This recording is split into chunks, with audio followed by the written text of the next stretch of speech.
What is good, Vibe Gang? We here with another live. Ladies and gentlemen, without any further do's, I want to bring up my little sister, the queen of the podcast, Cat. I should have brought my crown. Where you at? I'm here. That's what I call you. That's my name that I got for you. I call you that shit. No, I appreciate it. Problem with it? They could kiss my ass. Everybody just calls me Cat. I don't get nicknames ever from anyone. K Swizzle. That's what I'm gonna call you. K Swizzle. I kind of like that. Bro, chill. You got to send over there that cat wants. I put treats here for him so he can keep himself occupied. But see, I have my trusty hammer that I always keep near me, and he's like about to knock it off. And you got a pink hammer? I do. That's amazing. I mean, are you using that for protection? I don't know. I'm just using it because I bought a whole pink set because you gotta keep it classy. You gotta keep it pink. If you're gonna buy a pink hammer, you gotta have a pink. Everything. I have the whole set over here. I guarantee you bought that shit in the TikTok shop. No, I got it at Aldi's, I think. Cat! Talk to me, Cat. You're doing a lot of big things out there, Cat. Yeah. I see you everywhere. I'm not as many places as I used to be. I used to be a lot more places. I hide and lurk in the background now. I'm not always up front in the limelight anymore, except when I'm doing content. Facts. You got anything planned for 2025? You got anything planned? Any interviews, any crazy interviews planned for 2025 that you could talk about? No, I don't plan them. They just happen? Yeah, for the most part, I'm one of those people, the second I get someone to say yes, I'm like, okay, so how about tomorrow? Let's go. Golly. He's like, get that shit done. I like that, though. That's fire.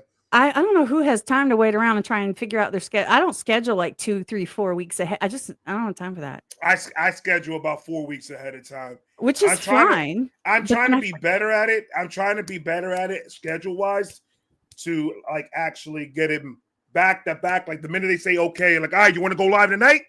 Let's do it live tonight. But it's I always have something else planned that day that I can't really do. So, well, what's going on, Vibe Gang?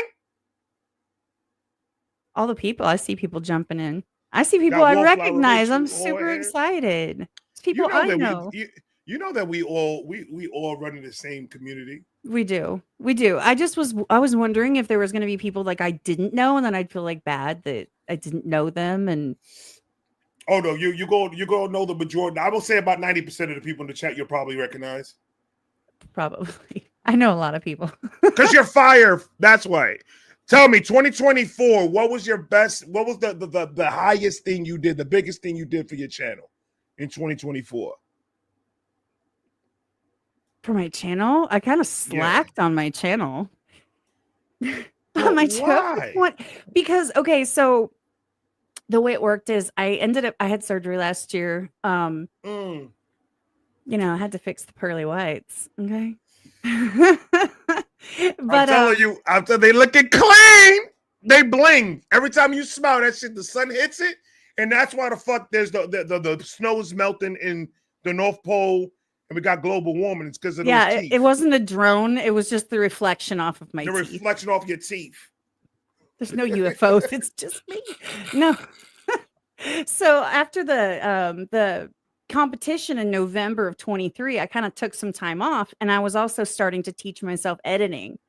So I guess that would be my major thing is I taught myself 4 different programs, how to do video editing, how to do basically. Not at the Joey Sparks level or the Jared Potter level, but at the I am fully functional to get done what I want to get done. Right. Whatever. Bro. I was thinking about taking a course online. They have online courses. They'll teach you some shit like that, how to edit so I could edit my shit better. And I was absolutely thinking about taking a course like that and see if I could just get my shit. I wouldn't do it. And here's why. It's 10 times easier to just do it yourself or get somebody like me where you can be like, how do I do this? And I'll be like, okay, we do this, this, and this. Okay. like as you need it, as you need to apply it is the best way to learn it because it sticks better instead of having a whole bunch of information thrown at you. You actually just you learn as you go and you're literally using it. So you're applying it and it makes sense to your brain. So it locks it in there. So like how do you know I have ADHD? Because you just explained how a person with ADHD is supposed to do it. See, you smart, Kat. There's something about your brain that works in different ways, and I don't understand it. I don't either. It worries me a little bit. It worries me too. No. No, but I feel you though. But see, I stepped back from content and I was doing like editing, like that Cliff and I are partners in a lot of stuff. And so I was doing a lot of that. I focused on that. And then I did a couple of interviews. I came back. I did standalone edited interviews with like Black Pegasus and Anthony Ray. And I even had Massive Man, and a couple other bands and stuff that I jumped on, Locked Wolf. And there was just something about it where it's like, I always feel like I can't provide the platform that they deserve because the views just aren't there. Like when you have a great artist who rarely does interviews and they jump on with you and they give you their time and you get like 78 views, it's like, well, I feel like an asshole. Right? Because they deserve to take that one interview they don't usually do with somebody who's going to get them 200, 300, 1,000, right? See, now that's a good segue to what we were talking about outside in the back room. Like, what are your theories of why do you think that you do a lot of work and you were doing a lot of work? You had a lot of shit on your channel, a lot of great interviews with a lot of big people. Yeah. A lot of big people. And why do you think that the views are not there and why your subscriber count is not there? And you think they got you like blacklisted or in a hold or something? Not at all. No, I don't. Like, I know that there is such a thing as shadow banning. I think that people have a misconception of what shadow banning is. Technically, shadow banning is the banning of like you're basically hiding your channel, your person, right? Like suppressing you from the algorithm, suppressing you from being seen, things like that. It's kind of personal. Limited is something that, obviously if they think it's inappropriate, which most of my shit's inappropriate. So, but that's not it. I think that at its core, it has a lot to do with the past and the fact that I've never been transactional. People come, and you know how this works because you do reactions. So, some people come for specific artists, right? And so they're going to click on that artist. They're not going to click on this other artist. So you literally have them for this targeted video or that targeted video, right? Right. And so with me, people might show up when it was live for an artist or a content creator because, they fuck with them and they promote it. A lot of times they didn't promo, which, suck, but whatever. I'm not mad about it. They didn't push it as much as I did, if that makes sense. So their fan base didn't necessarily see it. Or they would like mention in passing. So that didn't help. But people would come to show love to that content creator, that artist. And then, or I would introduce ones they'd never heard of. I pulled people. I had a guy from TikTok who has over 1 million some odd followers. Just talking to him about just like picking his brain. I had authors who are like #1 bestsellers on Amazon. Like, that's crazy. But the thing is, though, is you have to find your audience, and I'm just too random, I think, and I'm also not transactional, and that is a big piece of quick growth. I could start a reaction channel, and I could hit 1,000 in a week. Believe that. I could, because I know what to do. You need to calm down before I take that cat. Well, he'll get you, man. He's feisty. No, but I'm saying I could just because absolutely. As I know, come on now, I know what fan bases to target. I know who to pull in. I know who would subscribe and all of these things, right? I know this. I've been around for a minute. I can push myself to that point. But since I'm not transactional, in other words, they don't say, hi, I want you to. And I go, okay, I will do.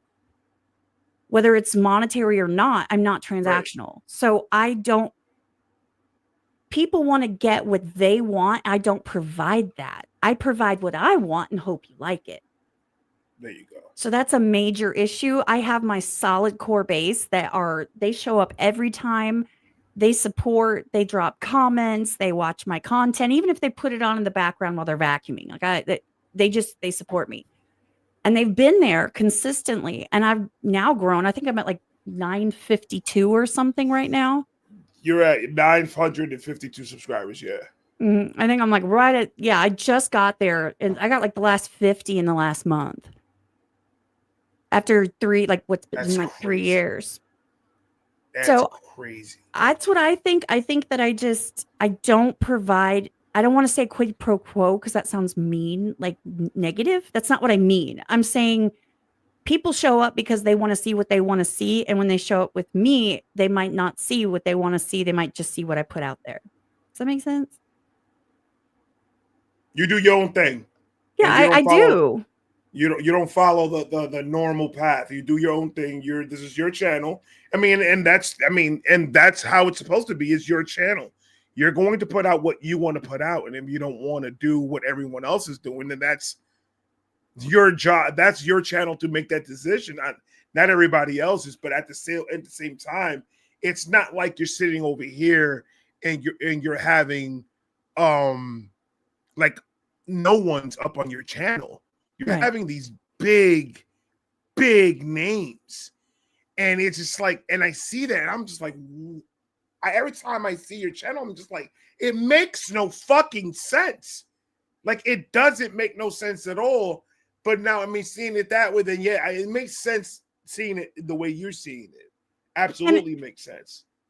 And see, I'm all about organic growth versus pushing for the views and stuff. And then, I always preach engagement, just like my video. I don't care.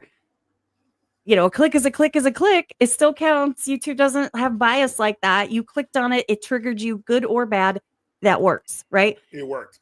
But on the flip side, I'm like, I've never pushed to like grow my subscribers. I always wanted it to be organic because I want to know that the people that fuck with me, right?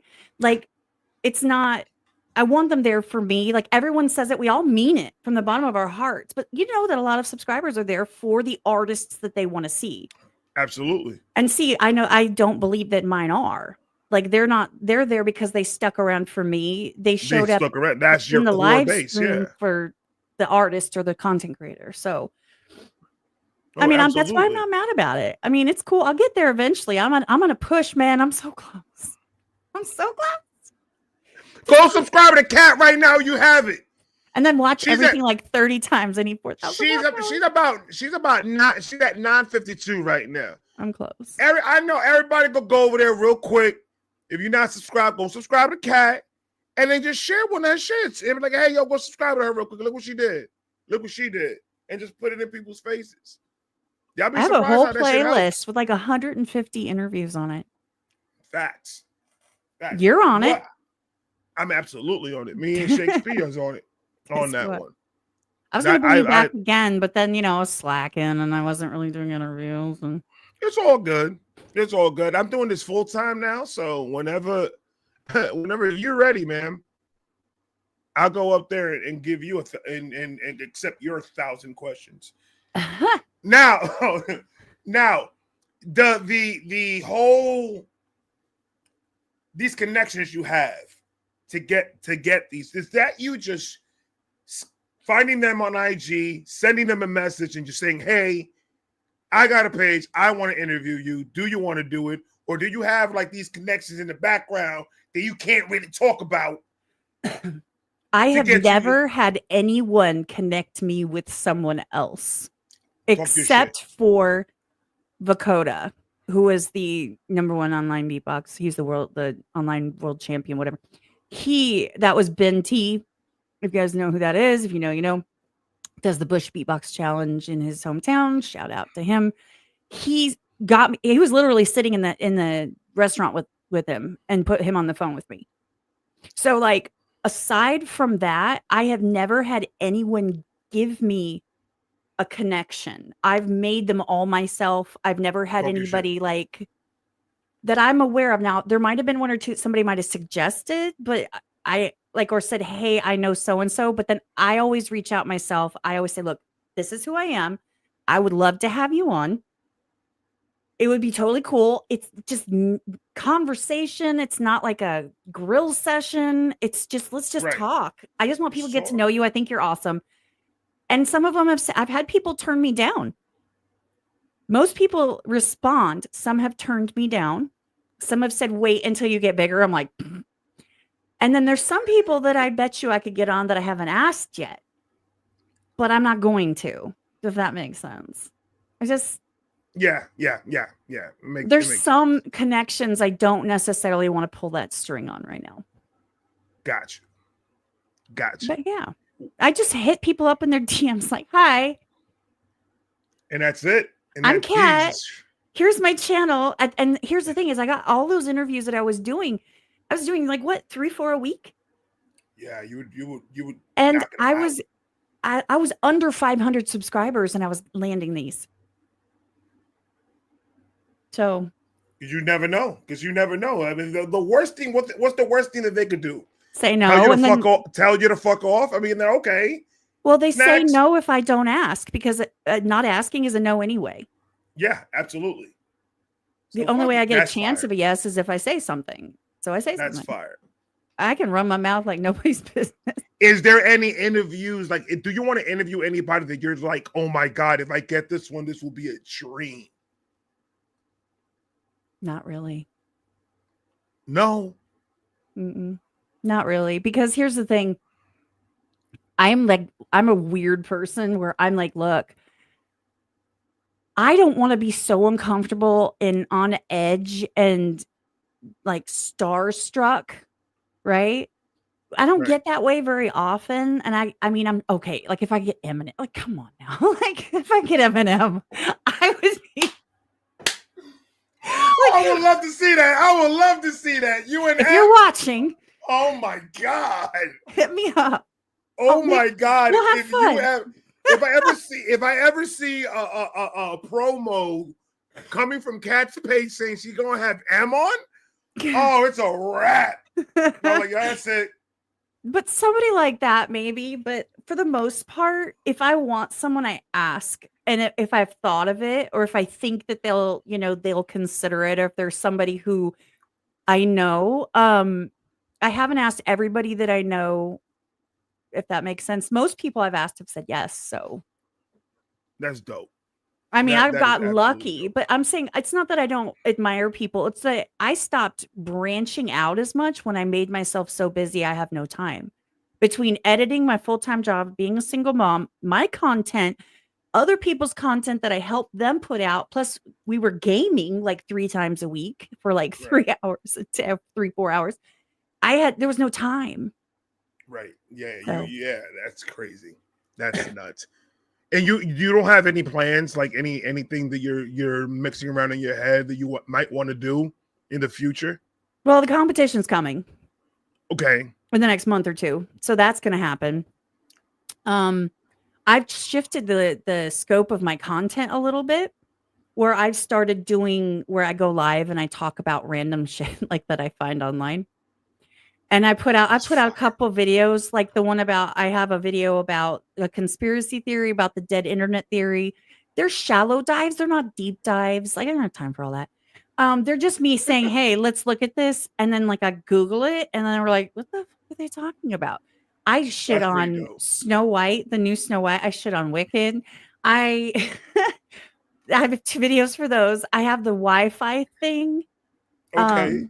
Where they can like see you in your house, like that whole thing. I've got that video. Hold on, no. Rewind back. Wi-Fi.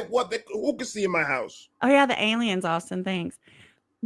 So there's a reason I went into this. So I got a new modem because my internet was being stupid. I have like a ridiculous fast mode, like internet speeds. Okay. It was being weird and dropping me constantly. So I had somebody come over. They switched out my modem. I go on my phone to the app, right? The Xfinity app. And it says, do you want to turn on Wi-Fi motion? I'm like, what? So I Googled it. And it means what it does is it takes any device that uses Wi-Fi in your home and it uses the Wi-Fi signal to basically tell you if something in your house is moving. And so I found a video, and it's on my video on my channel, where it was like a 2-minute video and it's worth a watch, where they're talking about how AI can basically recreate the movement based on your Wi-Fi signal between devices. And I it like can that. like, and I said, well, okay, so this is public now, right? So that means that they're way beyond that, because they don't release anything until they've gone past it, right? Like, Yeah. let's not pretend like they're like, oh, this is new. I discovered it yesterday. Here you go, everybody. Hell no. They discovered it 6 years ago and they've been using it. It's like the Minority Reports type. Yeah. That's You know what I'm saying? crazy. I'm But trying yeah. to find the video on your page right now. It's there, I promise. How long is the actual video? The No, actual? Your video. I don't know. Under 20 for sure. It's like 10, 15 minutes. I don't know. You're not gonna make me watch. Oh, your my stuff, your are Wi-Fi. Your Wi-Fi. Huh? you? You're gonna What? make me watch myself, are you? You are gonna watch yourself. You're absolutely gonna watch yourself. All right, I'm So people that don't know, you have a little taste of what they could get when they subscribe to That's a good way to start it off, because if you go into like my shorts, I'm mean. So we don't want to like go start there and let everyone know how absolutely snotty and mean I am. By the way, shout out everybody in the chat. I do know 90% of you, and I love you to pieces. Thank you so much for being here. I told you. Cat, look at you. Cat, that's you. Cat. That's you. All right, this is Cat talking about, can your Wi-Fi really see everything? This is called AI generating dreams and turning Wi-Fi routers into cameras to see through walls. All right. That face says it all right there. I can't fix this ever.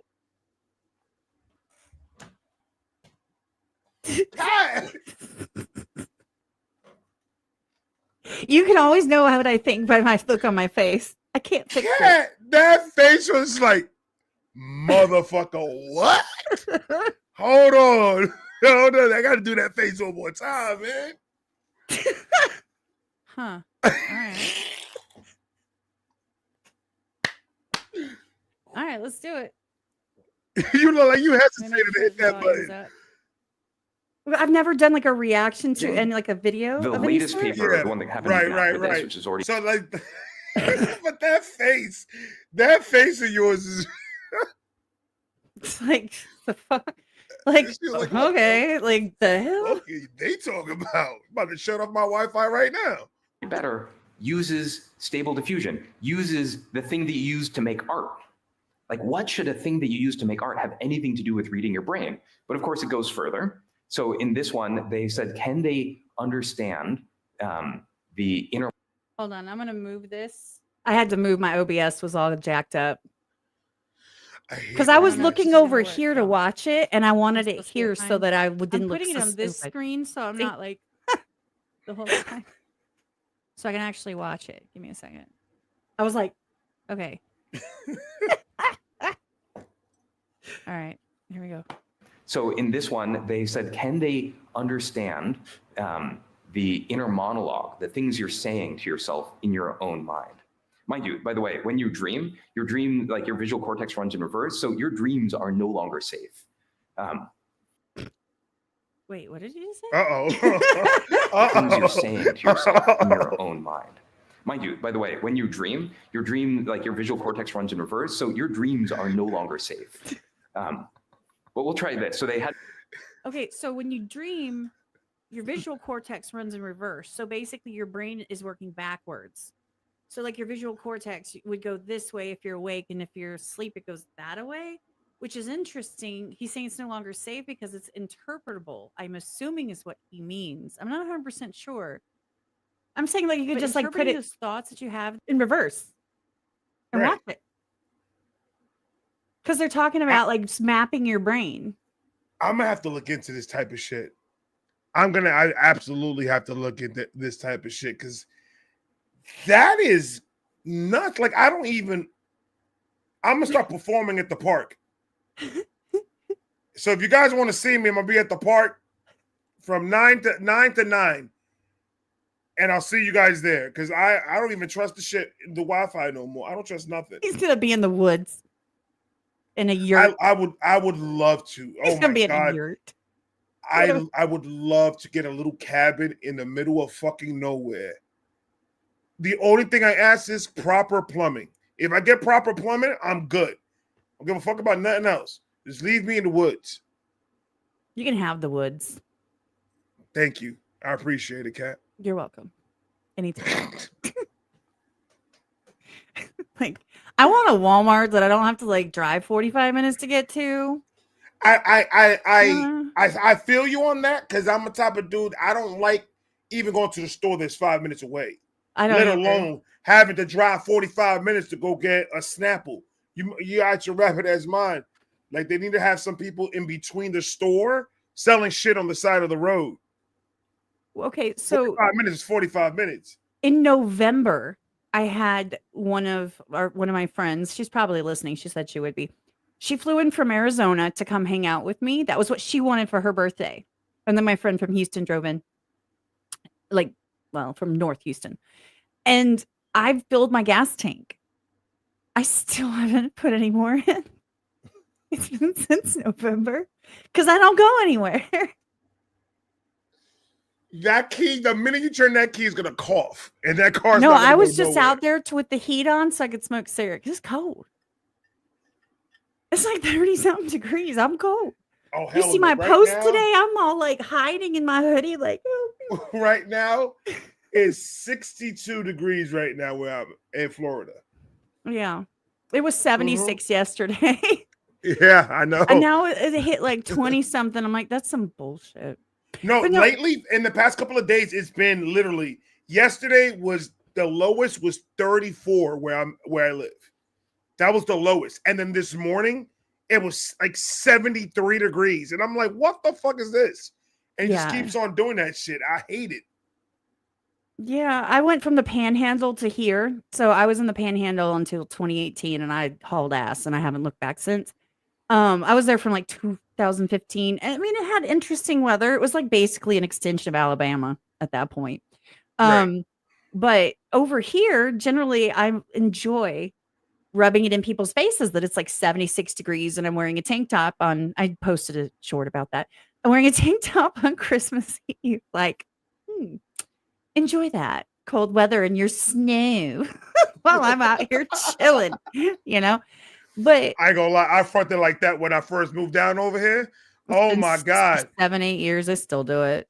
I'm like, Everybody that followed me on MySpace, I was putting pictures out of me. I'm in December in the pool over here, like, yo, what y'all doing over here freezing your ass off? And then I don't know what happened. I've been in Florida for 20 years, and I lived 20 years in New York. And I don't know what happened, but lately it's been staying a lot colder out here than it's been hot. And I'm not understanding like where this cold is coming from. it's the state of the world. It's turned our hearts cold. It's turned our climate cold. It's just cold. I'm not complaining. I want them to keep it that way because it's hot as fuck out here when it's hot. Well, see, I you know what? If I had to choose, I'd choose heat. And it's funny because Cliff gets mad at me all the time because I don't own a coat. And he's like, well, whose fault is that? I'm like, Texas. Because I don't need a coat. And he's like, you're complaining and it's 50. I'm like, because the wind's blowing and it feels 30. He's like, it's 12. I was like, well, that's what you get for living in Chicago. Like, I live in the South. I shouldn't have to worry about it. Like, we argue all the man. time. My friends love are the weird. Cold. I love the fucking cold. I Keep it. give me That in the woods. Give me 10 months of cold. Go to Alaska. What are you doing here?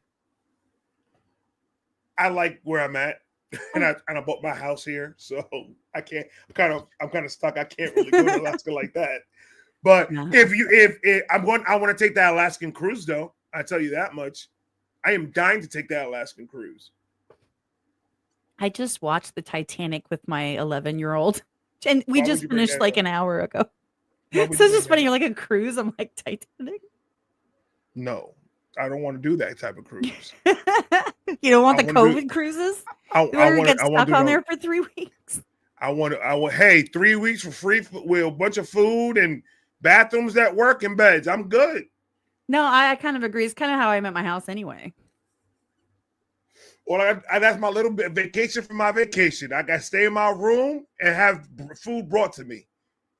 That's the life. What the fuck we talk about? Except it's like in the water. Yeah, I'm not a fan of the water. No, I like I don't want to like go to the fathoms below and like meet Ursula or something. Unless I find Atlantis where they have like the bubbles where you can breathe, that would be cool.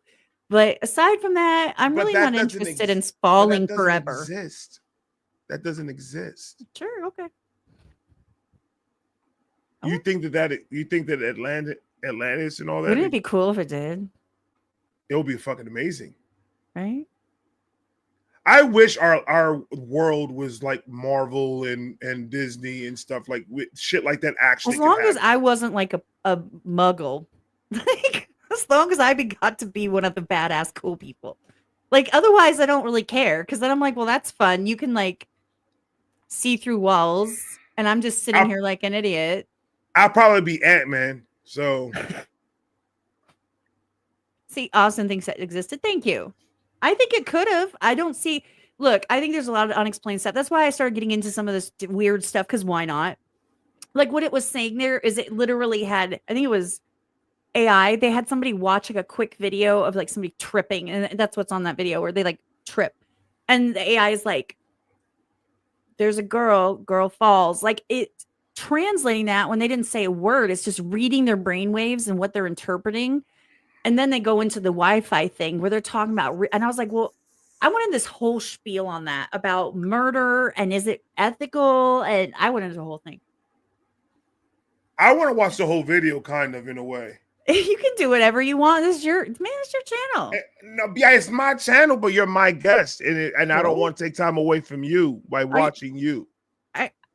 What the? That'd make no sense. We're gonna go watch the video. Fuck it. That made no. I just said it out loud. I said it out loud, and I was like, "We kind of are in a way." I fuck it. I want to watch the whole thing. Fuck it. I'm gonna try to mimic my face. I mean, I have that all the time. I don't. You gonna make me laugh the whole time. I want to hear what's going on. I have an inner dialogue 24/7. Like when I'm doing this right now, I have an inner dialogue going right now. It's true. And now I'm thinking about it, and I'm thinking about it, and then I'm talking to myself and asking myself, why am I thinking about this? And then I was thinking about, I haven't put the chat up for a second, so hold on a second. So that was a little case of ADHD right there. That was reverse, like more mirrored, thought diarrhea as opposed to reverse. I get what you're saying, but let's see what they say. Let's see. Had people watch a video and just narrate what was going on in the video in their mind. So there's a woman, she gets hit in the back, she falls over. This is what the computer reconstructed the person thinking. See a girl, looks just like me, get hit in the back, and then she is knocked off. So our thoughts are starting to be decoded. Yeah. What was that? Yeah, what was that face that you just put right? You paused it. I didn't do. This is nothing different than any of y'all's thumbnails. Don't play with me. Look at you guys with your. Cat, shut up! Shut up! That's not fair. That's hitting below the belt, and you know it. And you know it. And you know it. I never did that one. I've never done that face. I don't know what you're talking about. Never in my life. That's a good one right there. That's the one like, oh, I'm thinking about some shit, and I'm going to talk about it. That's what that says right there. So our thoughts are starting to be decoded. That's nuts, bro. Just think about what this means for authoritarian states, for instance. Okay. Or if you want to generate. Oh, hell no. You do not want to know what these intrusive thoughts that I have all the time are. Nobody needs to hear what I don't say. Nobody needs to know what I don't say, because I promise you that 90% of what I'm thinking, I do not say. In almost any situation. To think that something can really nail it like that, it's kind of like that collar on Up with the dog that's like, I'm hungry. I want this. Or Steve, The monkey from Cloudy with she has a mustache. That's what that was interpreted. That's what that says. Steve. That's Well, what Steve. They're like Steve, and then he goes mustache. He tries to grab the guy's mustache because he has no eyes. Yeah, it's a whole. I love that. No, I laugh because I love that fucking movie. Cloudy with a Chance of Meatball is the best fucking movie out right now on Disney Plus. I could watch that shit 100 times. Just the first one or all of them? I like the first and second. I have to watch I like both the first. I'm not like the other ones. I'm like, eh. I do like what? Barry. I think Barry's cute. Barry is my favorite are the pickles, and there's a leak in the boat. Those are my favorite, like of everything else in the entire movie. But my favorite is when he had the snow ice cream, and he knocked the door open in somebody's house, and like slapped the shit off the father, and the father fell, and then he went to the kid's room, and he got the boy fell down, and then he slapped the shit out the girl. Her head hit the wall. Different movies here. This sounds I will find the clip. It's in Chance. Well, Cloudy with a Chance of Meatball. I love that fucking movie. The first one. I do too. I agree. The first one. Good taste. But Ratatouille is the best. I don't agree. What? I don't like that movie. You don't like Ratatouille? Mm-mm. Or no? Am I canceled? I don't do the cancel. I don't know where to sign up for that. They told me you didn't opt into that option. I didn't opt into that option. Cancel button. That cancellation shit means you just hear wee and I just disappear like a freaking big bucks, no whammies, and stop. And there's like a lawnmower and they do the Night at the Apollo, and they came with the clown and take you out. She's gone. Canceled. You are the weakest link. Goodbye. Cloudy with a Chance of Meatballs. Bang! Got him. That is wild. Generate images that maximally activate states, for instance. That's nuts. Or if you want to generate images that maximally activate your pleasure sensor, or anything else. Okay, but let's keep going, right? To really get the sense of the combinatorics of this. Let's go. How about, can we go from Wi-Fi radio signals, sort of like the Wi-Fi routers in your house, they're bouncing off radio signals that work sort of like sonar. Can you go from that? I said that. That's what I said. I said sonar, didn't I? I think I said that. I was saying radar, but I meant sonar like a bat, right? Where it bounces, or was it whales or dolphins? Dolphins. It bounces the signal off of things so they can judge distance based on how long it takes to come back. Basically, it's exactly what they're doing. Routers in your house, they're bouncing off radio signals that work sort of like sonar. Can you go from that to where human beings are to images? So what they did is they had, a camera looking at a space with people in it. That's sort of like coming in from one eye. The other eye is the radio signals, so sonar from the Wi-Fi router. And they just learned to predict, like, this is where the human beings are. Then they took away the... Okay, wait. But how do they... So they have a camera looking at a room with people, and then they have... I had screwed it up. Okay. It has nothing to do with somebody looking... I was thinking it meant somebody's eyes. It has nothing to do with somebody looking through... You were like, what? I was. That was my brain processing in real time where I was like, wait a minute. My whole concept of what was happening was wrong.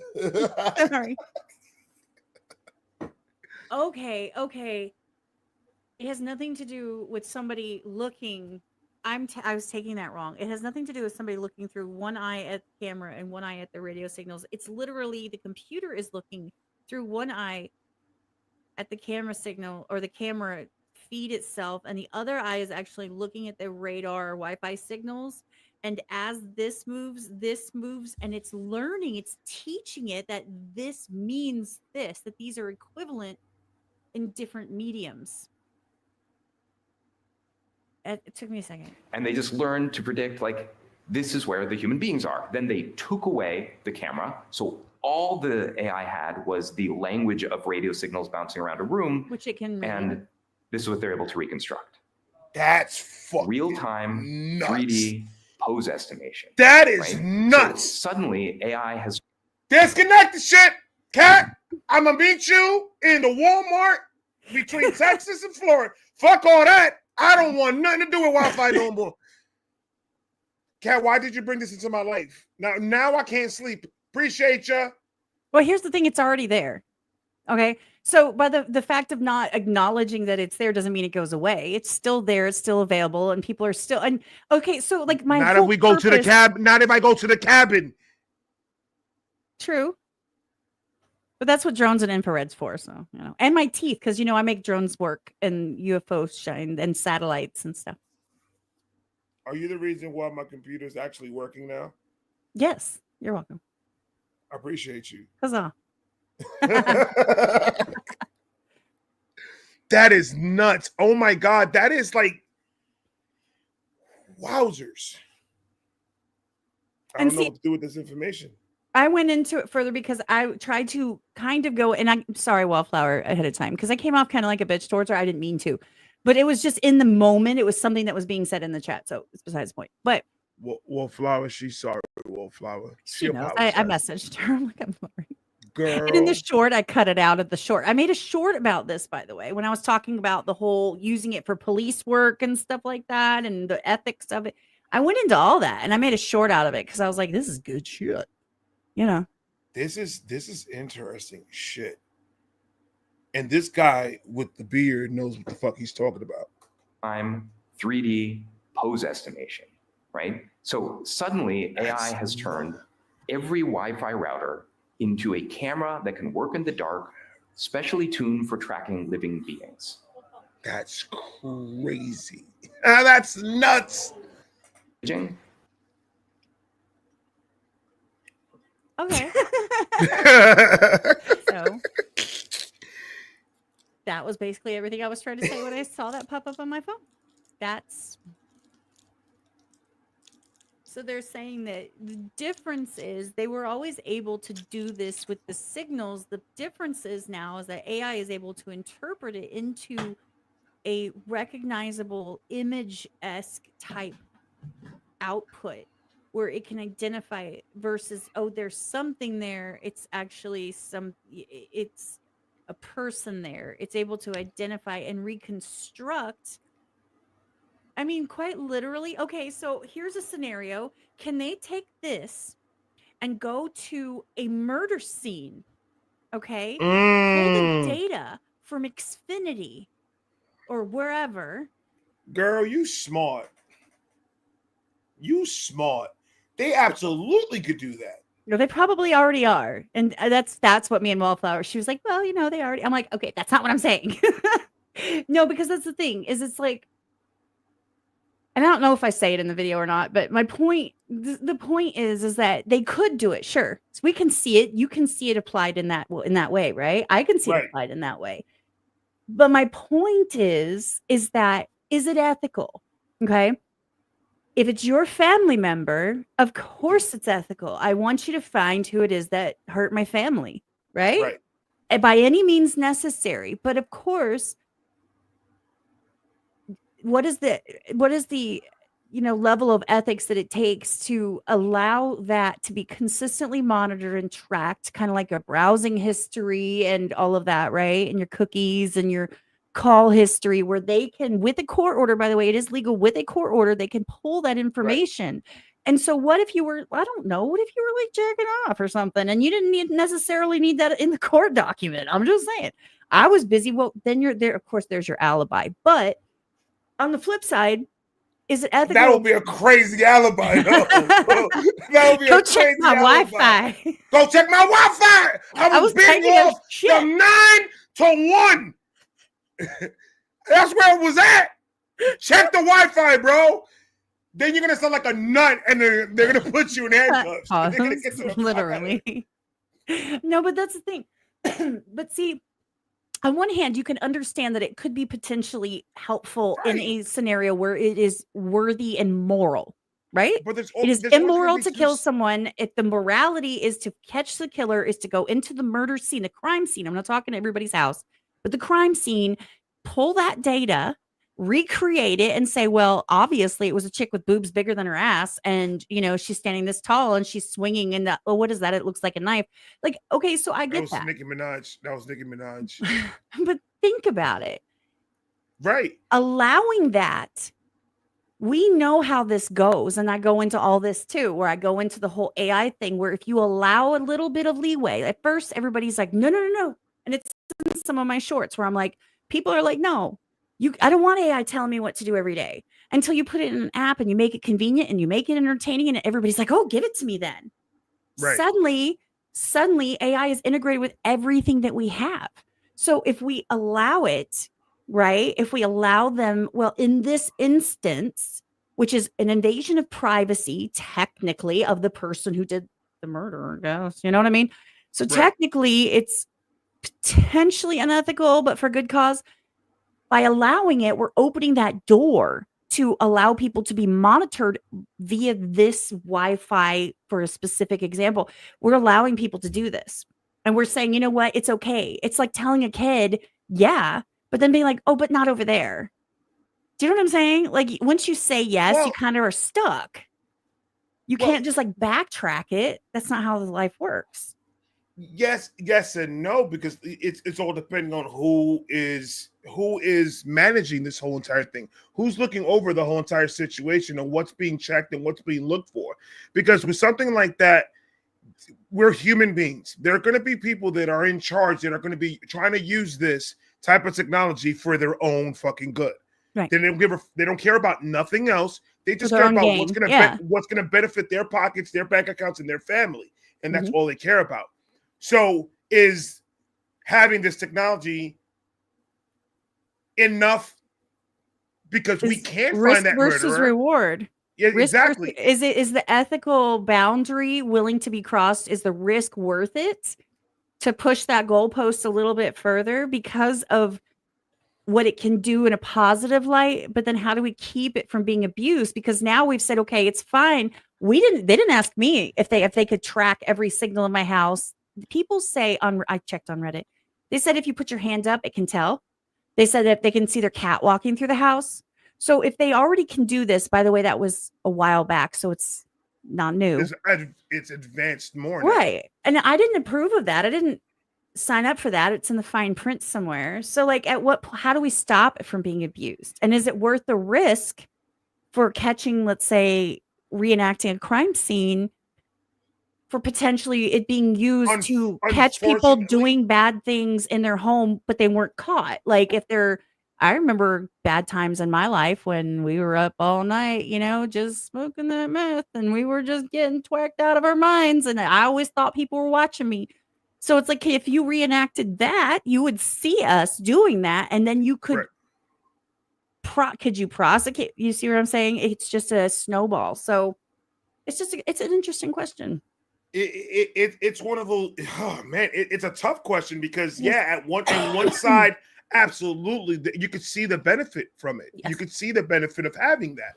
But then in the more realistic sense, people are assholes, and people like to fuck other people over. So why not have a tool that makes it easier for me to do it? If we have learned nothing, can you imagine them having this actively used by law enforcement in 2020? Think of the ramifications if they could look in your home and say, you guys aren't social distancing. Oh, my boom, goodness. Boom, boom, boom, boom, boom. Or you have 15 people at your house and you're not allowed to do that. Do you know what I'm saying? You can see where I'm going with that, where it can obviously, we have learned that people will abuse the system. They have been doing it consistently. I'm not going to get into that whole spiel. I'm just saying we see it every day, guys. Everybody sees it. So it's like abused. It's like asking a kid like not to touch the stove. But unfortunately, I expect you not to. With something like this, unfortunately, we as humans, we keep on making the same mistakes over and over again. And that is we don't learn from our mistakes. We wait until with this specific information, something to go wrong because of it, in order for people to stand up and say, oh, we don't want this no more. And then unfortunately, it's going to take a whole village to sign a petition for them to stop, to find a way to stop the barrier from recording and then the officers that are actually trying to do their job have one less tool now. So it's make it entertaining and make it convenient, right? Integrate it in a convenient way that is user friendly, where it's not going to like bother anyone, and make it entertaining. So in other words, loop it in with your Wi-Fi. Who's going to turn their Wi-Fi off? Oh wait, do you know what I'm saying? Like, of course we're not. If they lock, it's the same as like, you know, the fluffed up bills they try to pass. They just attach it to something good, you know. They attach it to something else and try and sneak it in there, and they've done it. But I'm not 100% all about conspiracy theories. I just thought stuff like that's fun for me. Like I said, I was shitting on Disney. I have a couple of videos crapping on Disney, man. Like, who asked for this? What's your problem with Disney? Now we have an issue. I love Christmas Disney. I don't love Disney when it's a regular day. It has to be a special event. But I'm a big Disney fan. Okay. So what's going on with Disney? I'm a Disney fan growing up. I'm a Disney, Pixar, all of it. I grew up with all the great movies. I grew up with, you know, amazing actors and actresses, celebrities that were participating in these, you know, amazing scripts. They were doing the voiceovers. You know, we all knew who they were. That's not a thing anymore. Now it's like, who the fuck is this person? And why did we need to remake this again? Like, so now, okay, so we're talking about the movie side of it. Absolutely. I don't watch any. I don't watch shows, if that makes sense. I don't watch anything. I'm just saying. So I don't know anything about that.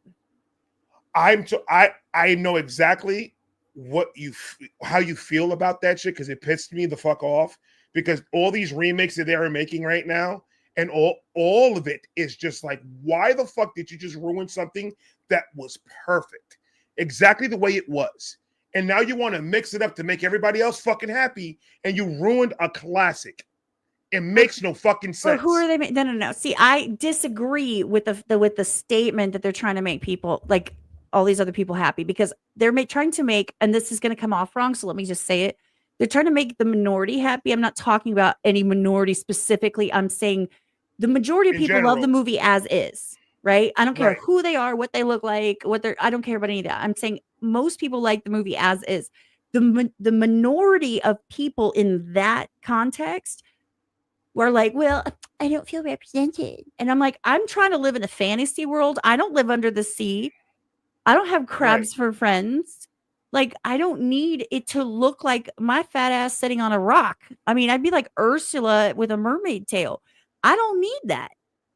Trust me, nobody needs that. However, I understand that people like want, you know, for their kids. You can't. What I say? I look like Ursula with a fucking mermaid tail. I'm just on a fucking rock. Like, that's crazy. Just let's go to the beach in the summer. You'll see. No, I feel you. No, I feel you 100%.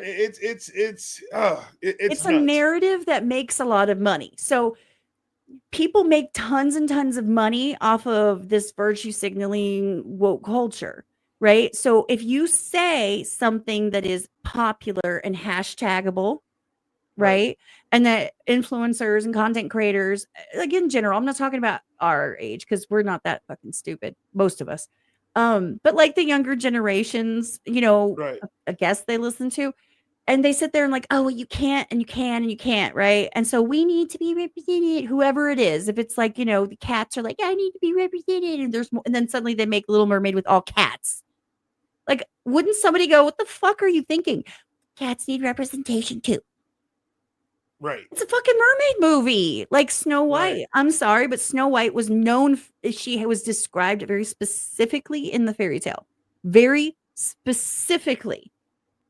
So by changing all of that, you're literally doing something completely different than just remake the movie into something else, like they did with Ever After for Cinderella with Drew Barrymore. Remember? Right. Do something like that. They named it Ever After. It was a different take on it. It was a play off of the actual movie itself. Like the concept was there, but then that right there, that would have been fine if they would have done it with everything else. That would have been perfectly fine to watch, because you're not you're more paying homage to a classic Yeah. than actually trying to destroy the legacy of it. By them making the Little Mermaid the way they made it, they lost a lot of old school Little Mermaid fucking fans because of that. You changed the classic. Yeah. Who gives And it a fuck wasn't about needed. who give a fuck about any of it, about the skin, about any of it? Who gives a shit about that? I wanted to see a live action Little Mermaid exactly how it was in the movie. Yeah. With everything the same. That's what I wanted to see. That kind of sounded cool. I wanted to know who's going to have that color hair. Like, I was dying to know if they were going to get someone that had that color hair. Like my kid has like red hair.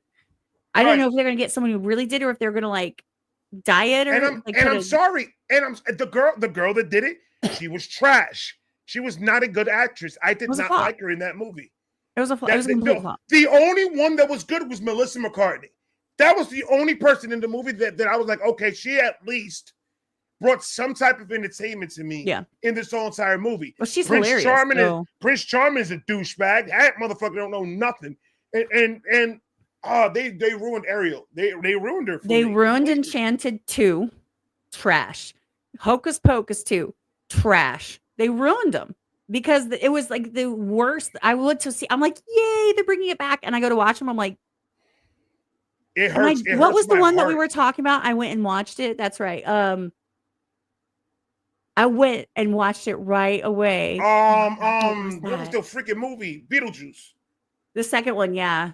The second one. Yeah. By the way, if you haven't figured it out, I am a super Beetlejuice fan. Okay. Lydia was my spirit animal. I wanted to be her in the cartoon. I wanted Beetlejuice as my best friend. I love the Beetlejuice cartoon. Oh my, that was like every day. I watched it over and over and over again. Obviously, Just Jen, you know who Just Jen is? Mm-hmm. She gave me this. It's autographed on the back with a personal note, and it also says hi to my mom on the back of that. She wrote on it. That is crazy. She sent it to me. Yeah. But everything up here is autographed or personalized, one of the two, if not both. That's dope. But that's dope. I was so excited, and me and my daughter watched the first one because she doesn't remember it. Right. And I do, obviously. And she's like, oh, well, now I understand when you start being like, dun, dun, dun, dun, dun. Yeah. Anyway, that's a limbo. Never mind. You know what I'm saying? Deo de la come, me wanna go home. Is that? I love it. I love that shit. I love it. And she's like, oh, I get it now. So we were watching, and then we watched the second one, and we were like, her favorite part of the entire movie was when dude goes up to the window trying to like, haha, and Beetlejuice is there, and he's like, motherfucker, and he hits the button, and guy falls down to hell. My daughter said, that's my favorite part. I was like, all right, well, I mean, the 10-minute wedding scene that was absolutely unnecessary. The characters that didn't make sense, that were useless. And oh my god, like the whole chick with her stapled self could have been just removed. Me and my wife on the way out of the movie theaters, me or her were having a full discussion about how trash that they made that movie. It was bad. And I'm just like, oh my, that's why when you told me that you were gonna go see it when I went live, I was like, please tell me, because I didn't like it. I was just like, they and Beetlejuice was one of like my favorite movies. The first one. Me too. I mean, it's like always I'm watching that shit at least twice a year. I'm watching it. I love it. This shit, no, never again. I won't spend no more money watching that movie. Yeah, I would never again. It was on free on Max, I think is why I watched it. But that's what I'm saying. Like, I'm not a hater. I obsessively love the things that I love. Right. There's some stuff that I just think that they just do too much. I don't have a problem with Disney as a concept, right? I have a problem with them just the way they move, trying to erase history and remake things that are fine as they are. I asked my daughter after we watched Titanic tonight, and I said, how great was that movie? She's like, that. She was crying. Of course, like. I said, there was room on the door. And she's like, I don't think there was. I saw him try to get on there, and there just wasn't room. I'm like, I was Jack, like, Jack would have been fucked. Jack, that's it, dog. You ain't she's like, gonna they let her, both would have brother. been in the water. I was like, okay. But see, that's what I'm saying is like we watched it and I was like, can you imagine if they took this movie, decided to make it animated, and we're like, well, this is now like the new Titanic. And I said, do they need to change it? No, it's perfect. I said it's It's iconic. exactly the way that it is. Leave it alone. Exactly. Let it just keep on going onto the test of time as being a classic. You don't have to remake it. We're not asking for it. Yeah. We're not asking for all these remakes. We're not asking for you guys to make something that's already great the way it is, to try to make it better and then ruin it. Like, I'm the same way with the Fast and the Furious movies. Are they trying to remake those? I was good with the first two. Yeah, me too. After that, you guys started wilding the fuck out. Now they're at what, 12, 13 now? I don't even know. I stopped after like 2 or 3. I do, like, it's just like, it's ridiculous. I was like, yeah, I'm good.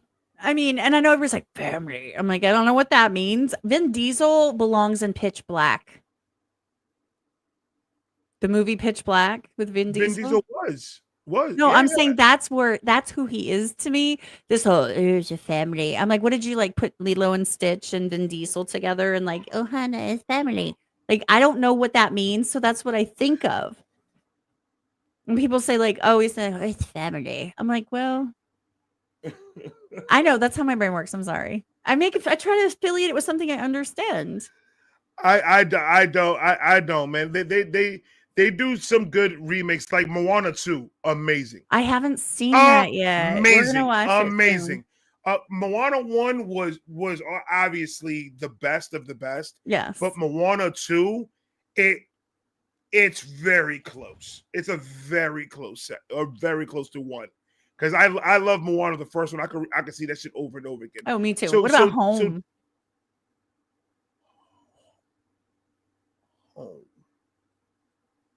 I'm trying to. Is that technically Disney or is it Pixar?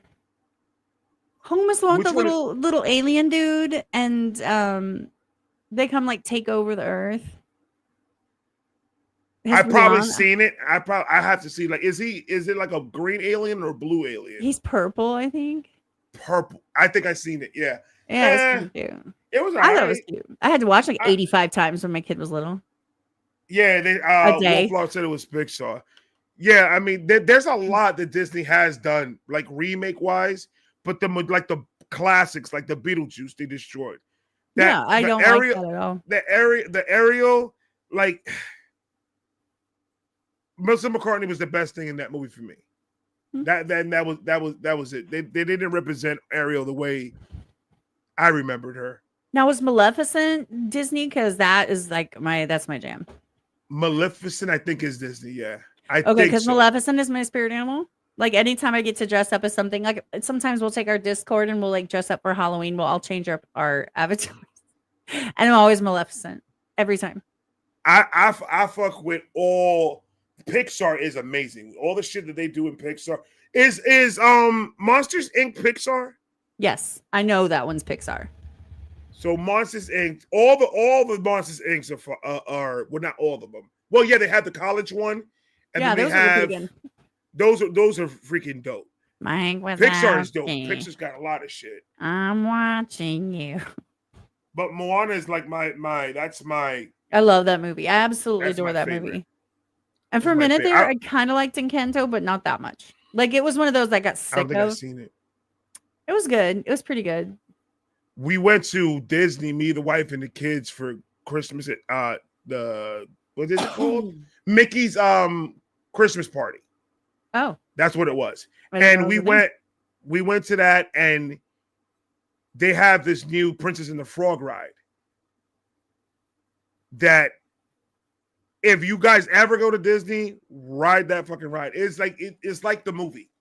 The neon colors and all it colorful. Like in the swamp part of it where they're riding around with the crocodile and stuff. Yeah. Okay. Yeah. That whole ride was freaking fire. I love it. It sounds fun. I mean, it sounds fun. I think I went when I was like 13 years old, and that's back when they had Back to the Future was a ride Right. at Universal and Jaws I've and stuff. So I've never done. I went the first time when my kids were real small. Then after that, we went like we try to go every year, but we don't like going to just Disney, like just regular a day at the park with nothing. We usually like going to events. Like my wife and me love Christmas, so we go to the Christmas event that they have, and then well, they have if a you've been Halloween. once, it makes sense to kind of be able to do things. Like if you've never gone, it's like I don't care when it is. Right, Like, right, right, whenever. I just be right, like, right. But those are the ones that we stick to. It's just those because they're the best things in the world. Like the last one we went, we literally I could say had a perfect fucking day. Like from the beginning to the end, everything went so well. The temperature was good outside. The lines weren't too long. We were getting in and out of rides. It was perfect. I loved it. I loved every bit of it. what a good memory. That's awesome. I love it. I love it. I put it out a video for it, so I'm always gonna have it That's awesome. in my heart. I Well, got make part sure you two. save it to your drive because you never know. Yeah, I usually send everything all my trip videos and stuff. I usually just send it directly straight to my drive. Those Me are the too. main The ones two that files go there. I have. They go straight in there because those are very important. I don't want to ever lose those motherfuckers. I don't blame you. I mean, plus now you've got so much going on. You got to carve out time, you know. I'm sure that, I mean, I'm a single mom and my kid's super independent. Her birthday's in 3 days and she's turning 11 and she's excited about it. You know, she does her own thing. She asks if she needs stuff. So I'm lucky. I'm almost out of kid jail. I got a 21-year-old, a 19-year-old, and an 11-year-old. So I can just imagine that if you have multiple kids at home or near home, it's just hard to make everything kind of like balance a little bit, I guess. Yeah, it sucks. I'm sure. The balancing of it sucks so bad, but it's easier now that I'm doing it full time. I bet. And I'm not working the 9 to 5 anymore. So now I could schedule around a lot of things. And like I make my own, like if I don't want to work one day, I just don't record, and it is what it is, and I'll just do my own thing. And if I have time later on that night, I'll probably do one or two, put it out, and then go back in. But it's just like right here. This is my work. This is one of my work monitors, and then I have you do the work from home thing right here. It's where I am all day, every day, all the time. I get up at 3, and I'm generally starting work by 6. It depends on like if there's a lot of stuff going on. Sometimes I clock in early, like. But I'm up at 3 every single day. So this is like past my bedtime. So only for you. Anybody else, I'm like, yeah, I gotta go. But for you, I got this. You showed me love. Like when I was at nothing, I was literally at like 1,000 subscribers. You showed me nothing but love before then. Before I was at 1,000, you showed me love. So I mean, awesome. Well, no, you're awesome. Stop. I mean, no. Let me just say this. I pride myself on the people that I keep in my circle, right? The people that I have in my network. And I think that most people that know me know who's in my network and know who I fuck with, right? And there's very few that I don't, but I'm talking about like I have my core people, those 3 or 4 people, and then I have that outer ring, and you're in that outer ring because my core people consist Skulls, who was in here earlier, Cliff, Truth, and Stacy. By the way, shout out Stacy. She had surgery today. Anyway, those are my core people. Everyone else, I mean, there's Bridget, there's Esmeralda, but those I'm talking content creators, I guess, more along those lines. So, and then everybody else is on the outside, but I don't mess with anybody that I don't respect. And it takes you being sincere, straightforward. You don't have to be like, what's the word? Everybody's like, well, I'm super real. I'm always real. That's fine. If you want to like kind of, I know how everything's curated. We're not stupid. We know how this works. I know how this works. But you've always been sincere, right? You've been honest and sincere and straightforward in your interactions. And I see you working with other people. I see you interacting with other people, keeping it real with your community, your communication, and your genuine, like you're locked into this mindset. And I'm not saying it's a choice. I'm saying it's just who you are, where you're like, I'm going to be me. And I hope that you fuck with who I am. but I can't be anyone else because that's truly like, that's me being my honest self. I fuck with that hard, right? I I appreciate don't that. care if you know something about an artist or not. I don't care if you like the same music I do or not. I don't care. I care that I can see your heart and your soul and they're good. And you're just a genuinely good fucking person. And Kat, that's stop! No, why I've stop! always Kat, fucked with you. stop! That's Stop! why. Kat, stop! I appreciate you, but me and your mentality is the same way because I'm the same way. I have my core people, and the core people that I have is my wife and my kids. Those are my supporters. Yeah. My wife is my manager. My wife is the one looking at Social Blade, looking at the number, looking at the growth, looking at everything, saying, "Hey, we need to tweak something here. We need to do something." And she's always on me about everything that has to do with YouTube and helping me out. Whether I want to hear it or not, it doesn't matter. That's awesome though. I mean, that is you're lucky. And I am extreme. I'm blessed. Shout out Mrs. Vibes. Dude, she is amazing. She's the best. And my son was doing my editing at one point to help me out when I was working my full-time job and doing YouTube full-time. So that's my core. But my outer circle is not that many. And that's the way I want to keep it. And you're absolutely going to be in that outer circle because since day one, you've always kept it 100 with me.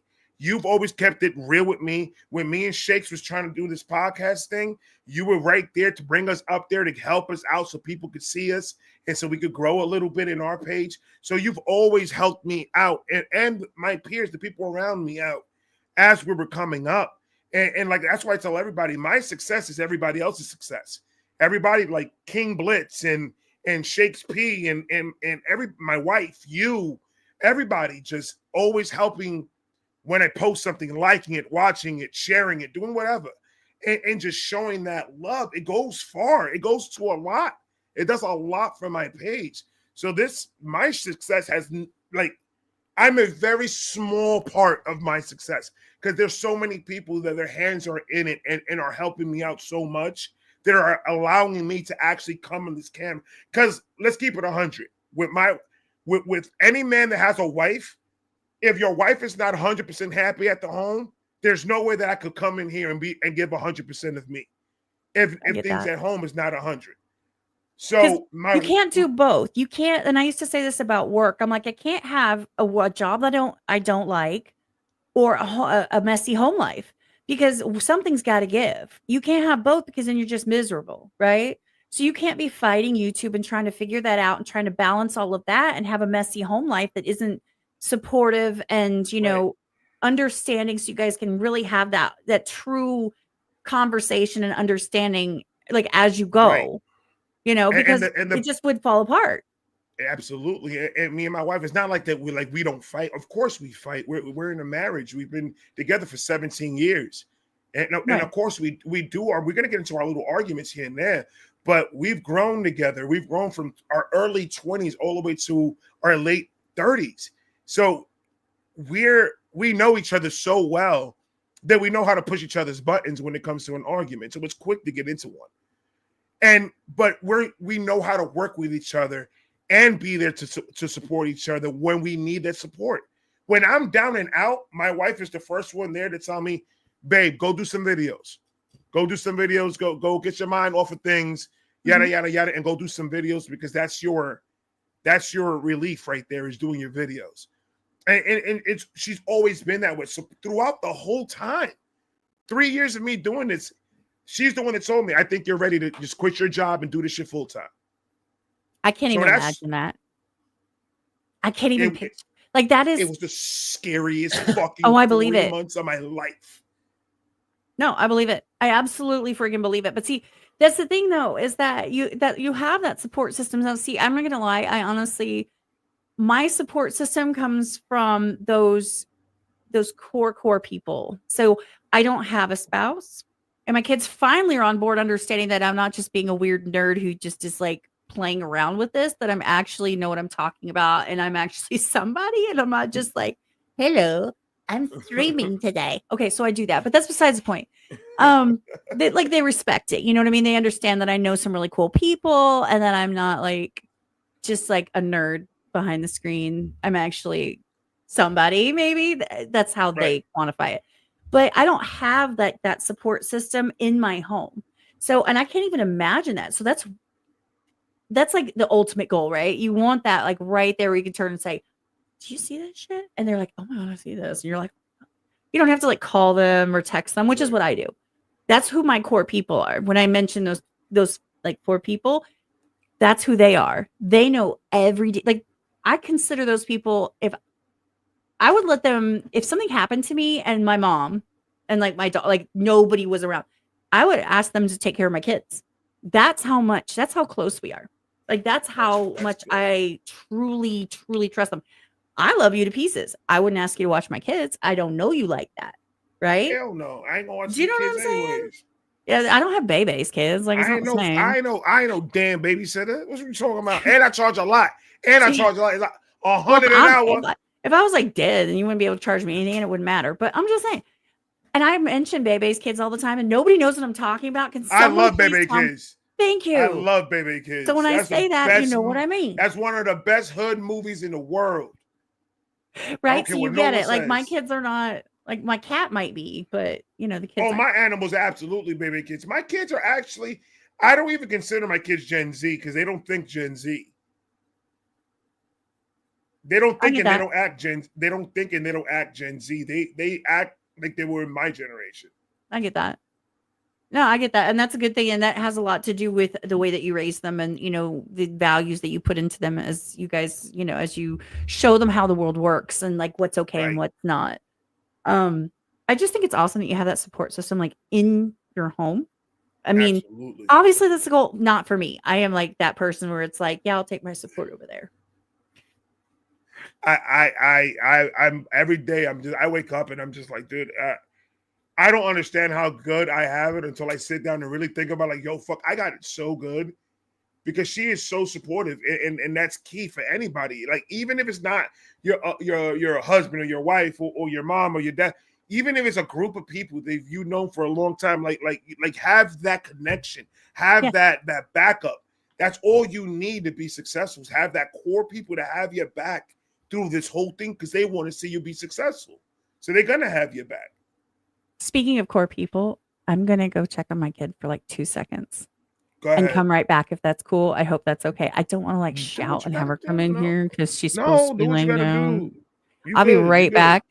I've been working since 3. Okay. Well, we're gonna be almost done because I'm like dead right now. I just finished doing like 5 videos. Give me 2 seconds and I'll be right back. Do what you got to do. What's going on, chat? We got Wallflower, we got Lisa Marie, we got my beautiful wife, Mrs. Vibe, Sherrock, Bridget, TD Freelancer, what's going on? Lisa, what's going on? Michael, what's cracking? Everybody enjoying. Tomorrow I got more videos. I got videos up now. They blocked one of my videos, so I'm waiting to dispute that so like that they could release that one. Rachel, what's going on? So yeah, tomorrow I got more videos, and then I got Abigail Reacts interview on Wednesday, and then videos the rest of the week. It's gonna be a long one. John, what's going on? Emily, what's up? Jorge, what's popping, bro? Papa Shoot. That's crazy. I'm chilling like a villain on penicillin, making a meal like Brad Pitt, bro. Having conversation with my little sister. You already know what it is. What's up? I made it. I just had to check real quick. I was going to ask you something. Talk. So, if there was anything starting out your channel, okay, so you see where this is going. Let's say under your 1,000 subscribers. If there's anything that you could have done differently that maybe you think would have just put you on a different trajectory? Do you have any advice for me? Absolutely. Like aside from reactions, because I don't make any money. I think I finally hit my $100 threshold for a year, finally, from memberships. After all this time, and I don't get super chats, I don't get donos and stuff. So I'm just asking, I think what you're doing with this, like with this Wi-Fi video, for example, things like that it will catch on, but I think you need to focus more on like TikTok, doing it towards TikTok. That's where you're going to find the most, because things like that are you give the clip, they hear what's going on with it, it gives your quick reaction to it, boom, and then it's also going to be time consuming. It's going to be saving you time for editing and all this other stuff. It's going to save you. All you got to do is just hit a button, record, and then put it out, and that's it. TikTok. I know. Love me I know. Or they hate me. They love when I'm being mean. Because I guess people consider that I've even been told by my daughter that I come off to other people who don't know me as very arrogant. Right. That I come off arrogant. Like I gives no, well, and she's like, well, I guess it doesn't really matter because you really don't care because you don't give a fuck. You don't give come a off fuck. like Exactly. you don't give a fuck. And I'm like, well, that's the point. I don't give a fuck. But like, it's very blunt, and I have no Right. tact. That's how all my content is. I have absolutely no tact. You've actually not strayed into any type of territory where I've had to like be like, I wonder if that was a bit harsh. Oh well, like I haven't had to do that. So you've kept it chill. I mean, but they either love or hate me. Like they'll either flame me, and then there was one where, and I was telling Joey about this one. I was like, okay, so I made this video where I was like, okay, so guys, like it's your family. Show up for your family for the holidays. Stop being like, well, I'm not going there because you didn't vote the way I want them to vote. Like, don't do that. Just show up for your family, be with your family. Don't talk about it. Like, it's not that hard. You can, right. Be an adult. I mean, how dare I suggest that? They flame me. I'm not going to do this. And I hate this, and this. I'm like, so I made a video the next day and I was like, thank you. You guys changed my mind. And they're all like, oh, like.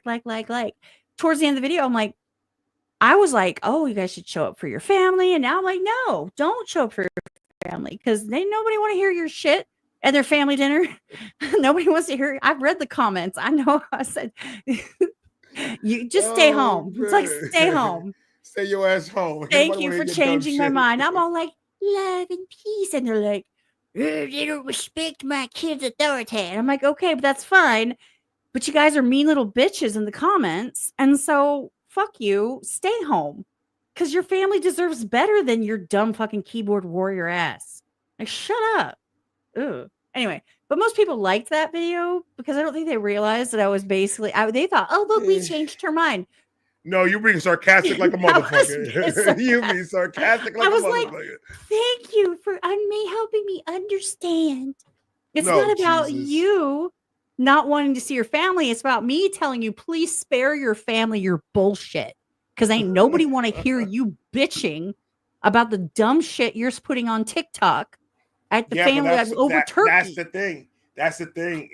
It's at the end of the day, I always say it. The internet, it was a good idea and it was a bad idea. Oh, don't get me started. Internet is a very good tool to have, but the bad idea was being able to let everyone use it. I actually have a short about that too. I have a short where I sit there and I said, what a great idea. Let's give all these people, these ignorant people, access to the greatest wealth of information so that they can not look up anything and post stupid shit anyway. Exactly. Like you have all this information at your fingertips. That plus common sense can get you anywhere. Why are you posting dumb shit? I don't know. For reactors in our comment section, we're like, bro, you do understand that we are listening to this first shot. I don't fucking hear it beforehand. This is what the donators donate. I put the video, I hit record, and then I press play. And that's the first time I hear this shit. And they want us to do it like this. Fansplainers are the worst. I'm sorry for anybody that is part of a major fan base who is like, they ride or die for their people. You guys aren't going to like me for saying this, and I don't really care. Fansplaining is the fucking worst. Because here's the thing. If I needed a booklet to go with every song, then the song in and of itself, in my opinion, didn't do its job. But that's, I'm not talking. I like that because it gives me information about the after the fact, right? Yeah, after the fact. But not like I'm talking about the ones in there that are just badgering the reactors for no fucking reasons saying, "Oh, that's not what that bar meant," or "You didn't hear this," and those are the ones I'm talking about. That's that's a way of fansplaining, but the other way is like giving me background on the artist. I love that because I learned about Ren, I learned about Upchurch, I learned about all these artists through those comment sections because if I have a question, I'll ask them in the video. And I get that. I truly get that. What I'm saying is like I've seen it on channels where people are like, okay, here's the song I want. Now pull up this website and it explains to you he was sitting on the toilet when he heard a bird chirping and it made him think of the words rainbow bug, which made him go with his friends who thought, nah, let's go with Freak on a Leash. And then that's where the song was made. It took 17. No one fucking cares. Just listen to the damn song. That's me though. That's why I don't do reactions because I'm like, nobody fucking asked you. I don't need clip notes. I just feel like if you could. I'm sorry. I'm not really, but I am. I don't want you to die. You can't do reactions. I can't. My face won't let me do reactions. Dude, watch me and Cliff's Call Me Crazy podcast for 5 seconds. I can't do reactions. I'm like, fuck. People are talking and they're like, yeah, did you get? And I'm like, they're like, well, Cliff, this is for you. And I'm sitting here like, of course it is. And they're like, I think that, and one person, I'm not going to lie, somebody actually said it. He's like, well, I don't want to tell my kid that, when I think of her mother, I really would like to like drag her behind the back of the car, like until she like is a skeleton and then like drown her 16 times. I'm like, what the fuck? And I'm like, holy shit. The whole fucking time. And even Cliff was like, but my face, I can't hide it. That's why Austin's in there laughing about it. He says it all. He loves talking about how I can't fix my face ever.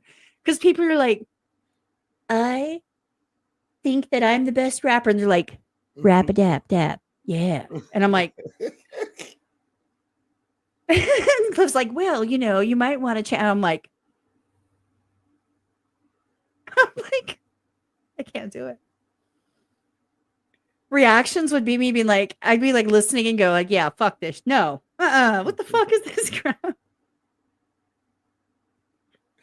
Yeah, don't. Well, no, actually do them. I think that will be fucking hilarious. See, I don't care what people think, but I care what people think, if that makes any sense at all. Nope. Okay, so I'm going to say what I'm going to say. I believe what I believe. I have no interest in changing anyone's opinion. Right. It's not my job. My job is to present maybe an alternate way of seeing something, a different perspective, so that people can either resonate with it or grow or maybe think of it different. They don't have to agree. They could say, and I say this all the time, I get it. I still think that that's bullshit, but I get where you came up with this. Just, it's a way of getting your brain to think of something or sing it from a different angle, right? Right. Anyone that walks into a conversation and just determined to change somebody's opinion is already failing, as far as I'm concerned. That I'm not interested. Losing off rip. Yeah. And so I forgot where I was going with this, but the point is, but it's like debate. It's like debates. Like if I go to a debate, I'm going to debate somebody with facts, and I'm going to give you your facts, and I'm going to walk off, and I'm going to leave because I don't care. Facts don't give a fuck about your feelings. It is what it is. That's what it was about. Now I remember. Thank you. So your feelings in a debate is not going to work. You're going to lose 100 times. You're going to lose that because you're not making any sense because you're talking with your heart. When you're in a debate, you got to talk about with facts. You can't win a debate without it. Well, see, I don't care what people think because my intention is not to please people. It's to speak my truth, speak my perspective, and the things that I think that sometimes just fucking need to be said. If you have me hashtag real talk in one of my shorts, it's something I'm like, listen here, let me just say something. But on the flip side, I am a human being with feelings. And when someone comes in there, and it was so fun, and actually this one didn't hurt my feelings. This one, I laughed so hard. I like literally like had tears and I was snorting. I was like, this is so funny. The dude was like, you make a really great point. But it doesn't make sense for someone to lecture us when they have a face that's 2 out of 10. I was like, oh shit, savage motherfucker. And I was like, and then the first thing, and I responded to him in my comment, and I said, I That's do fucked. okay. It's cool. Happy New Year. That's fucked up. I do though. fine. Hey, I'm not like that that's doesn't bother fucked my up. self-esteem, but I want Yeah, people to like me. I get that point, but at the same time, Yeah, I still am a human. people getting in the feeling. people going in the comment section and getting out of line like that. That shit doesn't make no. That's that. I was like, was that fucking He's necessary? unhappy with himself. He's unhappy with himself, and it's just stupid. And those are the type of people that I ignore or try to ignore. And I'm doing new thing, and I'm just roasting and trolling the fuck out of all of them. See, I'm fuck it. I don't care. I can play with you too. I can talk. I could be a keyboard thug too, brother. That's easy. I'm not that great at it. I'm not that. I won't lie. I'm not that great at it in a conversation. I mean, I'll just state how I feel, and generally that hurts people's feelings enough. So, right. You know, but in comments, I respond to nice ones. I put a heart on it. I want people to know I do see comments. I can't respond to everything because I'm a fucking human.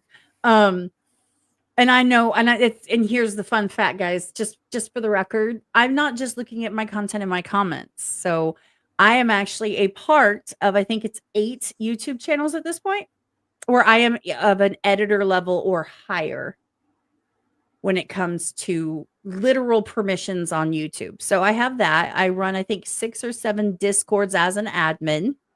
And one is mine. The rest are either artists or content creators, as well as, you know, the social medias for the multiple things that I'm doing, like the Call Me Crazy podcast, my cat's channel, which has been really dormant. I'm sorry.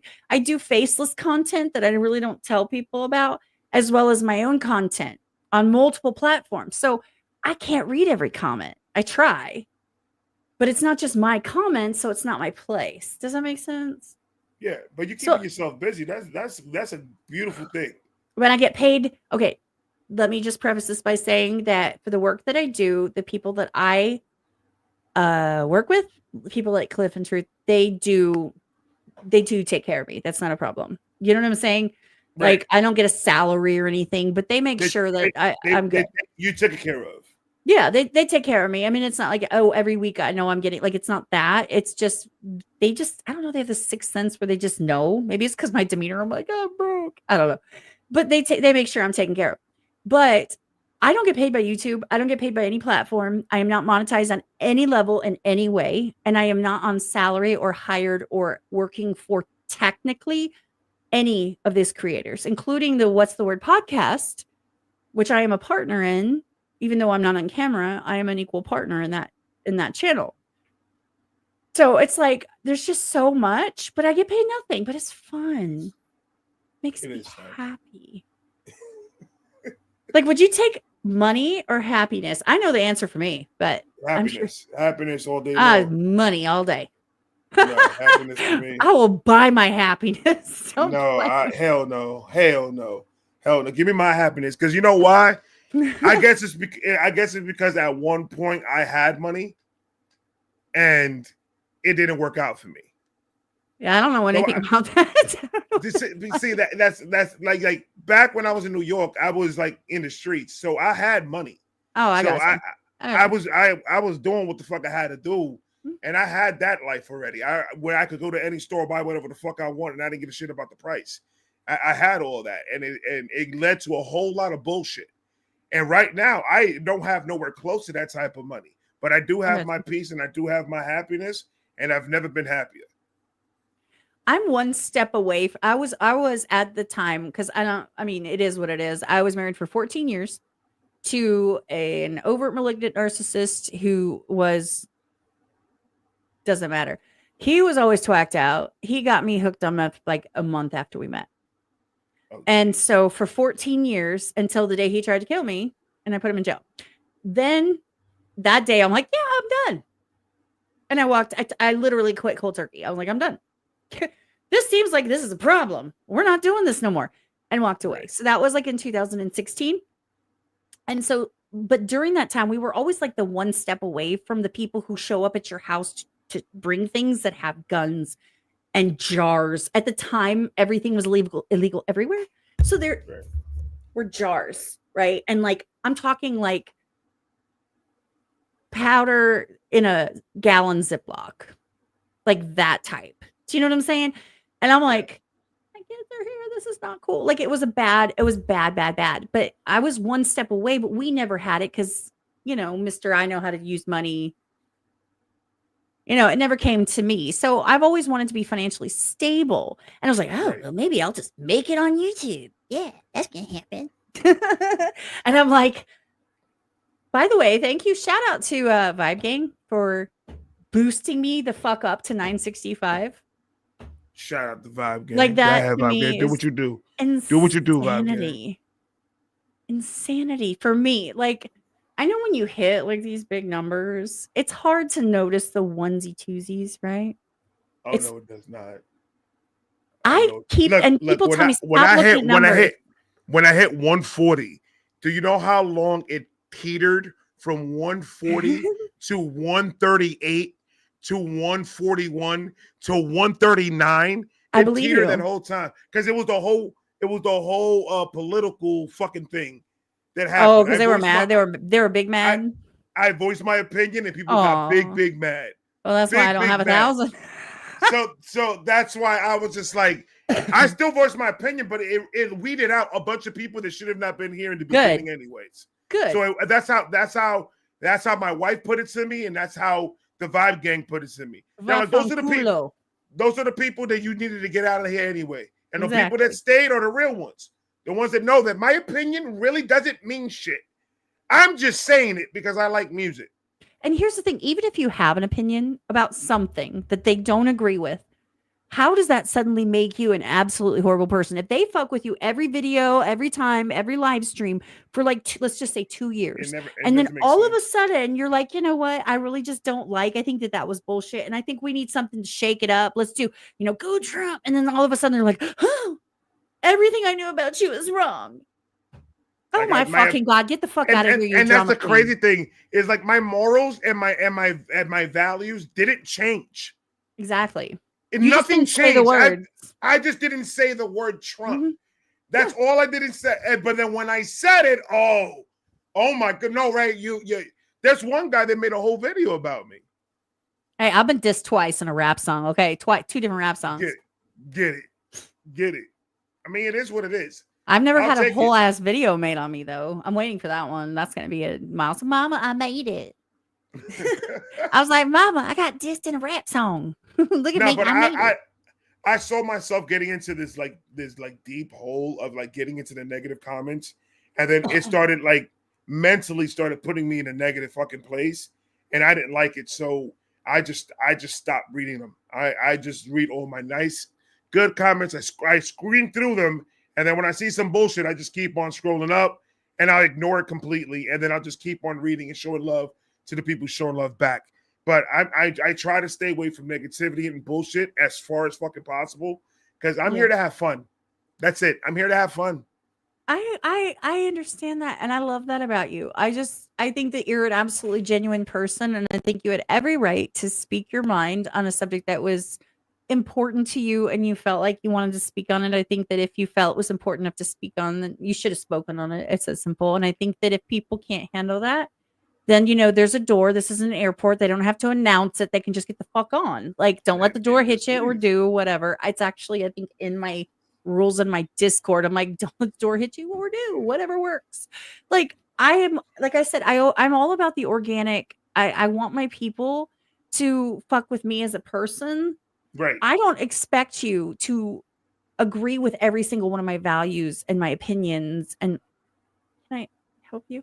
I don't expect anyone to like every artist that I like or dislike. Right. There's artists. I've actually seen people in the chats like, if you don't like this artist, then I just don't like you as a person. I'm like, well, I guess you don't fucking like me. Like, Right. So I don't. What the fuck is he doing? That cat is trying to do that dance, that twerk. on that TV, on that screen. He sucked at it, but he wants this is what he wants. But no, He's I'm just hungry. saying you had every right to say what you need, and you only need people around you, especially in the in your membership in your community, that are going to lift you up. Right. And I think that's one of the reasons I started doing a lot of the podcasts and stuff, aside from the fact that I just wanted to talk, was I felt truly that there was a missing piece of people who made creative content who were more than their name and channel. So at the time that I started, a lot, and I think you understand what I'm saying, and this is a lot, like if you're not involved in the day-to-day, everyday type community and chats and stuff, this is how it is. People kind of, it's that whole unreachable pedestal, oh my God, they talk to me mentality, where you are your channel and you are your content, and it kind of forgets that you're a person and that you're stressed out and that you're working your ass off to do what you can, the best that you can. And I felt like having not a grilling interview, but conversations to just show a side, like we're just hanging out, to show that side of people to the world was my goal. That was the whole purpose of my podcast when I started it. Skulls, I was a little wuss, and so I made him help me. And I didn't want to go on camera. That's a whole trigger conversation that I've put out in the universe for another day. I don't want to be on camera, and I've evolved and evolved and evolved. I've had so many amazing people, and I've tried to bring them down to a conversational, chillaxing, just cool conversation. That's I mean, I can't say it any other way, right? That was the purpose, so that people understand that you are you. And even if your opinion in this song or maybe this reaction or this political topic don't match theirs completely, they get these people as people, and they appreciate your heart, your soul, and your mentality to the point where they go, okay, well, I just don't agree with that, but get the fuck over it. They like you for you, or do they? And that's what I say. I'm not going to, the only reason why half those people didn't know that I was political is because I'm not going to intentionally talk shit about the left. I'm not going to go out of my way to disrespect anybody that doesn't believe in what I believe in. Now, if there's something going on that I want to speak on, like the matters that somebody attempted to take this man's life, and that's how everyone found out, because I wanted to speak on that because that was some shit. Like, we saw it in real time that this man almost got his life taken away from him over a political opinion or political whatever. Which is supposed to be protected in this country.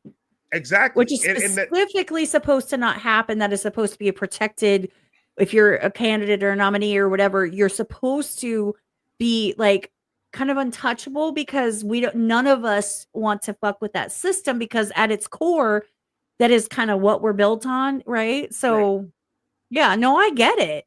It was just nuts. But then, you know what? I did feel like you said, we're all human. We're human. And when I started to see that I lost all those subscribers, I was just like, I'm doing this. Like, what the fuck? Like, did you think that it was like it was going to be like a like once you hit that slide, it's like, oh my God, oh my God, oh my God, oh my God, am I in a free fall? Right? That's what I thought. It was not going to stop. I thought it was going to keep on going. And then I was just like, and then my wife came to me. She was like, babe, you spoke what the fuck you felt. No, if they want to fucking leave, let them fucking leave. Who gives a shit? You just weeded out the cancer, and now everything is fresh, and you're going to get a lot more subscribers because you spoke your fucking mind. True. And then from there, it went down, and then it went to 40. Now I'm at 41, almost 42. So she was absolutely right. And then the Vibe Gang was encouraging me, yo, don't worry about it. We're still here. The real Vibe Gang, people that have been following me since I had 100 are over here, dude. I'm still here. Don't worry about it. I may not be active on the comments, but I still support from the background. I'm here. Don't worry about it. Let these motherfuckers go. Let them go. And then that's when when my wife, after me and my wife talked and I freaked the fuck out for a couple of days, then I calmed myself and I was like, you know what? Fuck it. It is what the fuck it is, because I'm not going to stop saying what the fuck I feel because I'm going to hurt somebody's feeling. Like, don't you understand this? I'm going over 40 years of living in this earth in my way. Like I literally went through a lot of shit growing up, and I saw this life, this world in a different view than other people. All I'm doing is showing you the view that I see it in, and that's it. Yeah. Whether you agree with it or not, it's not the point. I don't give a fuck if you agree with it or not. I don't care. It's just that I'm giving you my point of view on certain things. If you don't agree, be like, yo, Ray, you know what? I don't agree on this one, bro. And I'm fine with that. All right, cool. Yeah. You don't agree, and you wanted to voice that you didn't agree, and that's fine. I'm never going to stop somebody from doing that.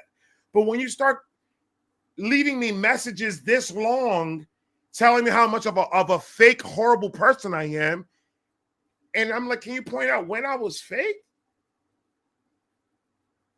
Like that, I would love, please, they can, all those people that want to make those kind of comments, those like novels, I love to read, and it's fine. You can send those to me. I am the queen. I also have content on this. I am the queen of ghosting people. So I'm the nope. Oh, that's nice. Bye. Like, I just will like, I'm out. Like, I just don't fuck with people that want to be some type of way that I don't. I believe fully that you create your own joy. That, how do I put this? If you base your joy and your happiness on things that you can control, you don't hold resentment, you have full control over it, and you can take responsibility and ownership of your life and your trajectory. Right. So if everything that makes you happy is what other people are doing, you can't control what they say and do. You can't control if your wife's mad at you or not. You can't control if your people are commenting bullshit or not. You just can't.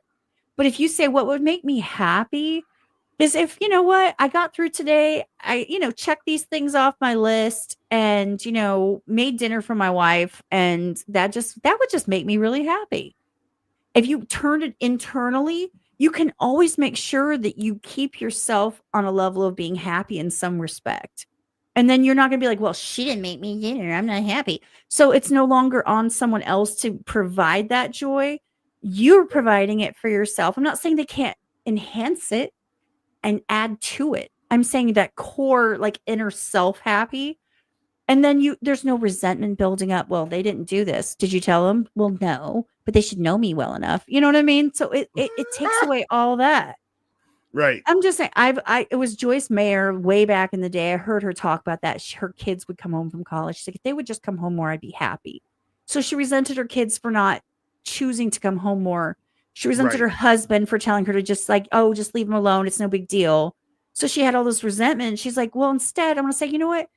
What really make me happy is if I went to the farmer's market today. That would be really cool.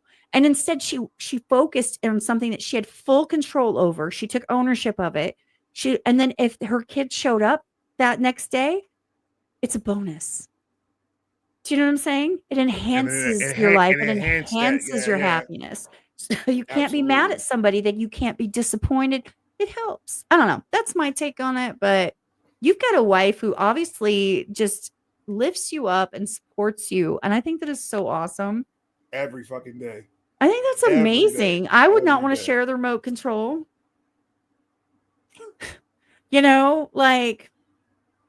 Or have somebody use my towel. Like, she gives me control. See, but the thing about my wife is that we were friends first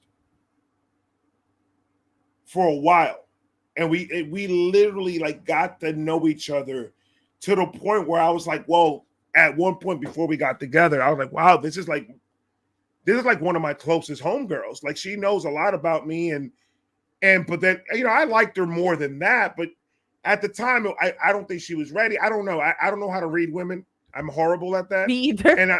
And I'm just like, that's I don't know. Friends are guys. So I really like her, so I don't want to like say something and then I ruined the friendship, because the friendship is dope. And then, but she felt the same way. And then we started dating. And then I literally, what was a month A month in the relationship, I got her name tattooed on me. Oh. And I was like, I mean, a little crazy, a little bit She called me. okay. She called me nuts. She was I was gonna say please don't do that. She's like, please don't do that. Please don't. Because it's taboo. And I was like, nah, I got you. I got you, shorty. And went ahead and put it. Do not regret it. To this day, one of my favorite tattoos is this one. I don't regret that tattoo at all because I knew exactly what was going to happen. I knew I was going to be with her for over 17 years. I knew that she was going to be my wife. I knew she was going to have my kids. I knew she was going to be part of my life forever. Did you ever tell her that? I told her about like 10 years after. 10 years after I told her. I mean, like before all of this stuff took place, did you like, hey, we're going to have kids. She is the only woman she's the only woman in the world that I saw myself having the house and the property and the fence and the kids. And that I literally saw it. I couldn't stop. And you know how I knew? I was nervous as fuck. I'm not a nervous dude.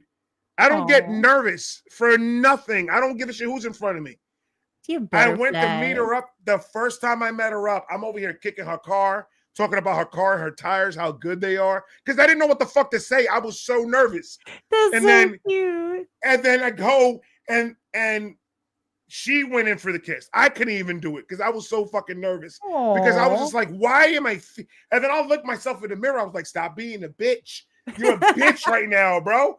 I'm like, you're really acting like a bitch. Like she's gonna say, yo, I can't be like he's too shy. And I started like kicking myself. And then once we started going together, she figured out who the fuck I was. And then she was like, oh, okay, so you are crazy. And I was like, just a little bit. So sweet though. But no, that's the love of my life right there. I stopped. That's it. I'm done. This is me. I'm good. I mean, honestly, I think that's amazing. I told someone recently. I'm like, well, you're a quarterly come by for, a visit. Like you're a quarterly person. Quarterly. Jesus. And like we don't even talk in between. So why are you trying to like? I think we could be good together. No, I think not. Well, I just really think I said, look. See, because I'm really blunt. Hey. I just am kind of doing me right now. It's not you, it's me. Yeah, okay, whatever. And I was like, look, I think of my life in like 2 weeks, 6 months, 8 years, and I see nobody standing with me, right? Because I've told it a million times, somebody might change my mind someday. But at this point, I'm just not. I'm not interested. I'm good. But you're not saying that it's not in the cards. No, I'm saying that someone might change my mind. Right, somebody might change your mind. I'm just on a trajectory of doing my thing, enjoying my life, being there for my kids, and fixing, like changing my stars in a positive way.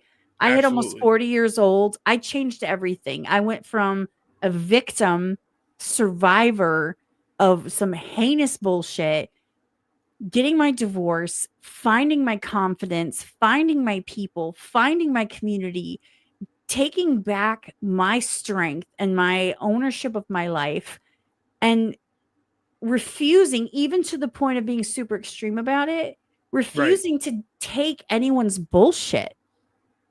And there's very few people that really give it some, like try to give me their bullshit. You got your power back. I absolutely did. And I'm not giving that up in any way for anyone. You don't have to. When I said to him, I was like, this is like, I mean, what part of this is a booty call? Did you not understand? I think that right. And he's like, well, we can go to Vegas. And we can get me. I was like, what? Fuck all that. I was like, I just told you. I don't see anyone in my life standing next to me in like 2 weeks. What makes you think I'm going to go to Vegas and marry you? See, but that's respectful. That's respectable. You wanna just do you. You want to have your fun and do what you couldn't do. You have your power back. And if you can't understand it, that nigga could kick rocks. I'm not very shy about it. I make it super clear. I think everyone that's watched my content or knows me as a person or see me sitting there yammering with my friends, things usually get dirty. Everything's an innuendo. I gives no fucks, and I'm kind of a bitch who likes to support people. You see, but your actions doesn't your actions on, and I only can speak on the actions on YouTube because I don't know you personally. I don't know what you do in your personal life, but what your presence on YouTube doesn't show that. Doesn't show that you're a bitch. It doesn't show. So your actions speak louder than what your mouth says sometimes. You haven't watched my shorts then. Yeah, but no, I understand that. But your actions, what you do for a lot of these artists, for a lot of these content creators, is amazing, and that's what speaks more to you about you than anything else. Like having a blunt mouth, man. Please, if people can handle that shit, they can keep on going. It is what the fuck it is. If they can handle that type of shit. But I always go off of people's actions. What are people doing? Because I sit back sometimes and I look at all my peers because I want to see how everyone's moving. I want to see how everyone's going, how everyone's growing. And if I see, post or something, oh shit, maybe if I post this, maybe I could help them out real quick doing this, or maybe I could do this, maybe I could do that. All the time I see what's going on, and your actions never say, oh, I'm a bitch, I'm blunt, I'm this, I'm that, I'm gonna curse you out if you come at me sideways. It's more of a, yo, you the glue in a lot of this shit that puts a lot of this shit together. And a lot of people don't see that. Well, I don't publicize. Like, I want to be, I'm going to say it in the weirdest way possible because I don't feel like trying to put it in a better way. I want to be liked for who I am as a person. Like me, Kat, me. I know I have some pretty badass friends. I know I have a pretty awesome network, and it stretches from music to gaming to content creators to in real life people, including some political people to a point. And I'm only saying that because I'm pretending like meeting Senator Brownback by accident like 2010 counts. At the time. So that means I met President Donald Trump in New York taking the J train to Manhattan. And there you go. But before he was even thinking about being president, he was still firing people on TV.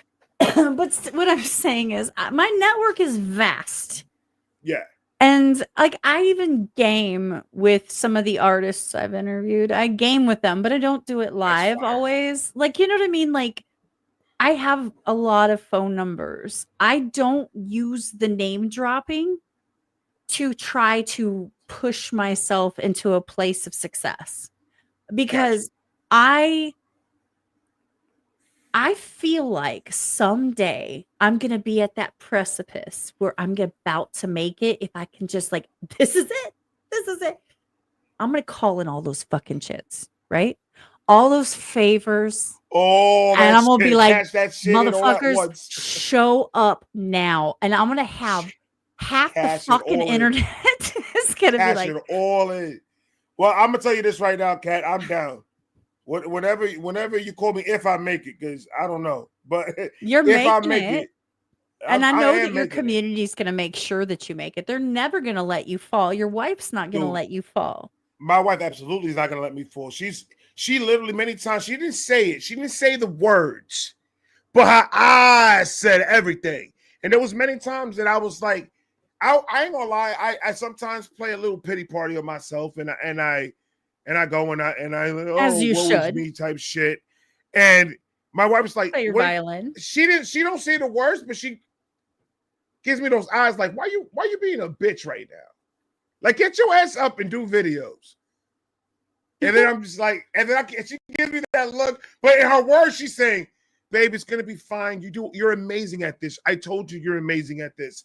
Don't worry about what other people say. But she still gives me that eyes like, stop being a bitch. Get your ass on that camera and do what the fuck you do.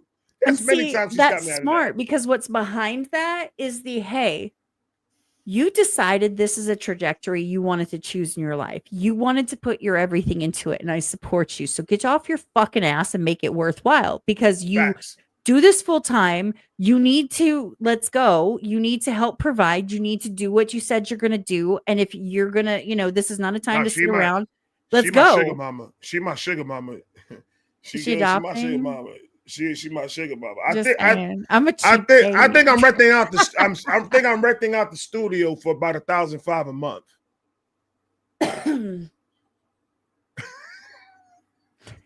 I mean, but I need it for about like 9 to 10 hours a day. So you can't. Do you really record for 9 to 10 hours a day? Yeah, about almost.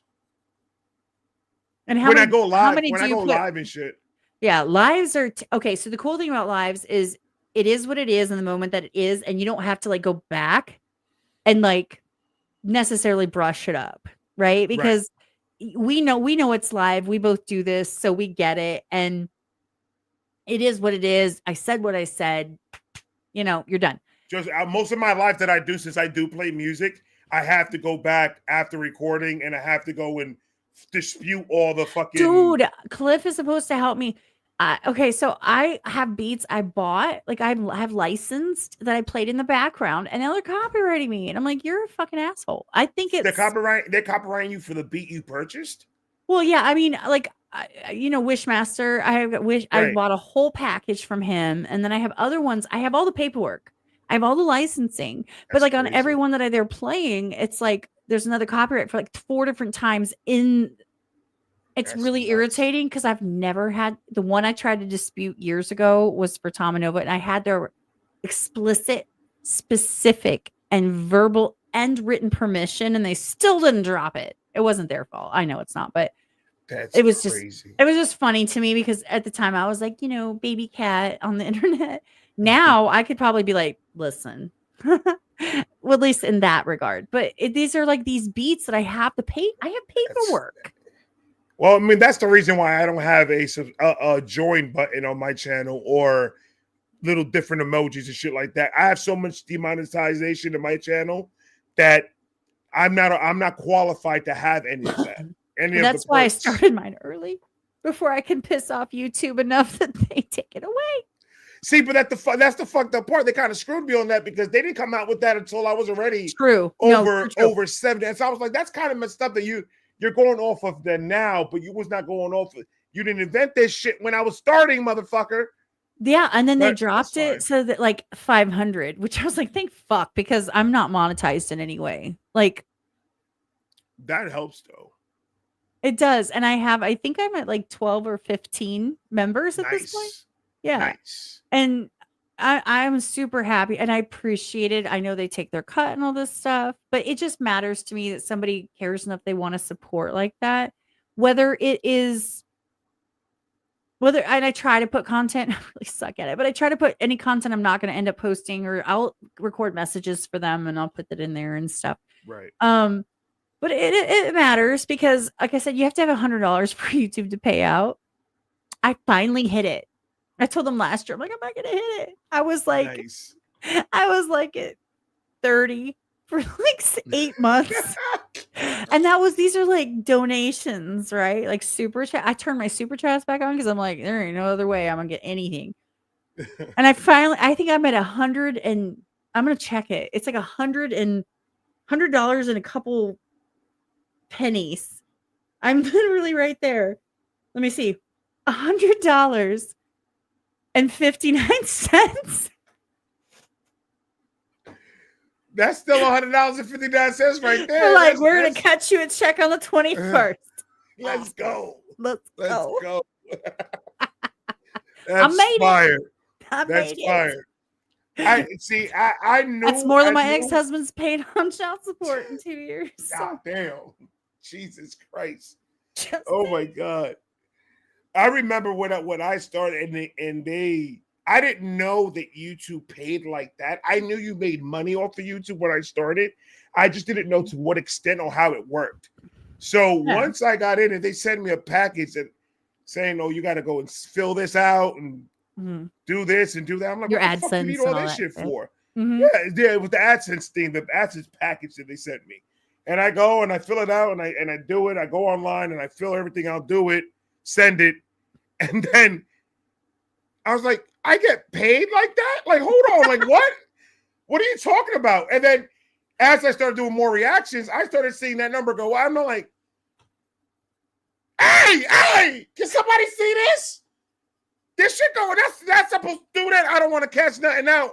And then no, it goes directly to my bank account. I'm just like, holy shit, like I actually do something with this. That's a thing though. And I'll be honest, and this is something I don't talk about much. I haven't done the interviews like I used to because I feel like I don't bring enough to the table to justify their time. I feel like, for example, Massive Man, he doesn't do very many interviews. He decided to do one with me. He's like, I don't know. There's something about you, your vibe. I really fuck with it. Like, sure, I'll sit down with you. 78 views for the first 6 months. 78 views total. I was so embarrassed, right? Yeah, but it's not just that. I don't get paid. And it sucks to put all of this time and effort, all of this work, the editing, the choosing, the hashtags, the, timing, the recording, the disputing, the maintaining your channel, maintaining the comments, maintaining the Discord, maintaining all of this. And I'm just talking about me, my one channel, and getting paid nothing. It's so disheartening. And it's been 3 years. I'm not saying that that's all I care about. I'm saying it's very hard to justify taking that time away from me chilling, just relaxing, doing housework, hanging with my kid to do content when I'm getting no return. I'm not getting views. I'm not getting money, and I'm not technically helping anyone because I'm not able to push their content out to enough people to make it worth their while and to make it worth the time and taking away from them and me from anything else in the entire world. Right. So it's very disheartening. And it's not like I have any expectations. I'm here because I love what I do. I love the people. I wish I had a bigger reach so I could help people. Sincerely. It's all I've ever wanted to do, but I feel like there's one thing that I've done that I take pride on, and that's the first idea that comes to my head, I do it. The first thing that pops into my head, and if it sticks, it sticks, and if it doesn't work, it doesn't work. And then I'll try something else the next day or the next week. I'll try something new. It's always trying. I always try to keep my mind active and trying to figure out different ways of trying to give my content out. Not necessarily the reaction. The reaction, I pretty much got it down packed how to do it semi okay. But just be yourself, have a song, record it, post it. I mean, it's not like I get what you're saying because it's draining to come up with concepts for content. It's draining because it's like, well, if I go put all of this into it, I try never to do it ahead of time because that takes away more time that I don't have. Right. You come up with a concept and you try to make it work and then it flops. It's just disheartening. It is. But on the flip side, I have hope. And I have great friends that encourage me and are there for me. I have a great community that consistently sticks up for me and tells me to keep going and how much they appreciate what I put out, and it matters. That's why I was like, I gotta get Kat up here. I have to get Kat up here because I was like, what the fuck is wrong with why? I don't understand. Because what do you mean? Like, what do you mean? Why? No, That's what I'm saying though. Like, you did a lot for me when I was growing on my page. I saw the things you did, and I know the people that have done a lot for me when I was trying to get my page to something. Like, there's a lot of your subscribers that day that we did that interview that subscribed to my personal page and the Shaky Vibe podcast. So it's like they all say Kat sent me. Hey, yeah, and they still ride to this day. Good. So it's just like I'm just when I see that I always have to show that love 110% back. Like I have to, like that's law in my mind. Like because I don't ever forget the people that were there when I was frustrated because not only have I never been behind a camera or have anything to do with the music industry, I'm just a regular dude that works a 9-to-5 job. Not only that, but I know nothing about this computer shit. So me coming into this, it was just like, I'm gonna try it, and it is what it is. And yes, you're absolutely right. Because even with the little that I get paid from YouTube now, it's not worth the time that we put in. The time that we put in is a lot, especially you doing shit in the background, like you doing the background and all the disputing and all that. I do that every day for my shit, so I know what it entails. Yeah, I barely ever. So I don't know how to do it. That shit is crazy. But you do so much for the community, and that's where I'm at. 2025 in my mind is help anybody that I can, even if it means giving you 10 or 20 more subscribers. If I could help anybody grow in any fucking way, is the main goal for 2025. For anybody and everybody. It doesn't matter subscriber count to me. I don't care. Because at one point, I only had 10 subscribers at one point. Yeah, we all did. And I'm here now. So I don't really care about it. Yeah, it's beautiful to see it grow. It's beautiful to see the algorithm pushing my shit more and more, because for a while the algorithm had me on a standstill that I didn't even know if I wanted to. Like you said, Trump, motherfucker, you can't. Like, yeah, right. but it was just like I got into this whole Ren thing and all that positivity that was coming out of this whole Ren thing that I started to do made me be like, yo, this is the reason why I needed to do this. This is the reason why I needed to do this, is to help the people around me that really need it and are really honest and loving people that want to see everybody grow and have the heart. And I'm never going to have nobody up here that is not going to be 100% them. Whether they be an asshole or not, it doesn't matter. They're going to be 100% them. And that's the type of people that I want around me. I don't want no fake. I don't want no bullshit, anything like that. That's why when I tell people, when I invite people up, I'm like, look, we can run it however you want to run it. But I like to just, we're humans. Like, let's just talk. Let's just talk like humans. I get it. Have a normal conversation. That's been my go-to for a long time. I think my channel motto has been not normal conversation with not so normal people. I made that when I first started the channel. It's been that way ever since. I literally ask people what their favorite like what their treadmill setting is. Just why not? Just to know a random fact of that. Yeah, like I don't necessarily need to know who inspire you, like as an artist, who inspires you. Because anyone that follows your music, who's probably the ones watching this right now, they already fucking know.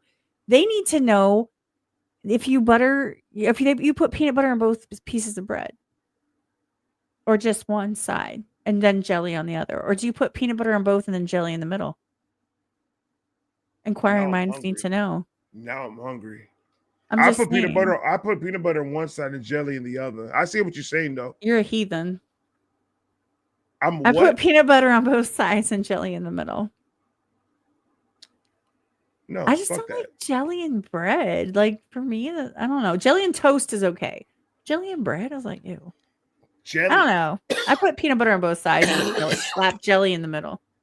I can see how you could do that, but I think my thing is I don't like too much peanut butter. Oh, see, I don't like too much jelly. I like a good ratio of peanut butter and jelly.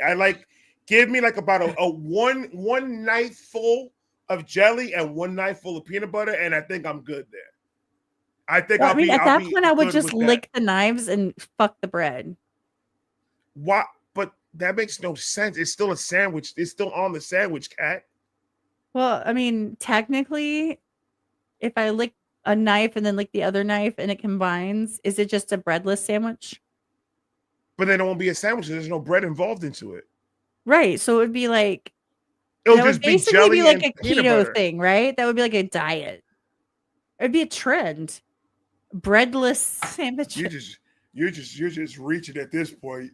At this point, you're just trying to grab as much as you can. Like she said, maybe we could start a trend with a knife of half peanut butter, half. You know what? Now that I say it out loud, I could see something being a trend like that. There's dumber trends out there. I was like, of all the stupid shit that's on the internet, there are dumber ones out there than that. That is wild to you. No, actually, no, you're absolutely. I was wrong. I take that back. That actually is the most normalist fucking trend that I think is out there. Because half the trend that is out there is ridiculous. Like I know. I'm so happy that my wife and me are not into that trend shit. Because if she comes up at me with a camera asking stupid questions, I'm taking the phone and throwing it in the pool. Yeah, Like, I can't afford trends. I got a camera in my face literally 10 hours a day. I do not need a camera in my face when I'm not doing this shit. Yeah, It feels good. I go outside, I record my shorts on my not right now, it's fucking cold. I love the cold. On my porch, and I just record them one take, post them, and I'm done. Like, and if people like it, they like it. Ray, hey, Uncle Ray, and your wife was pregnant. Did you get any of her cravings? Was pregnant with kids. My wife had a craving for strawberry, like a strawberry Danish cake that she ate a lot, and pickles. But her cravings, she didn't really have a lot of weird cravings, but I did get the pickle craving though. I was like, I saw myself like at work, like, why do I need something salty right now? I need something like that. And then when I eat a pickle, or if I go get a burger or something has a pickle in it, I'll eat it. And then I'm like, yep, that's exactly what the fuck I wanted. So I did get the pickle craving a little bit, but I've known women that's had cravings that are crazy. Like dirt. They want to eat dirt.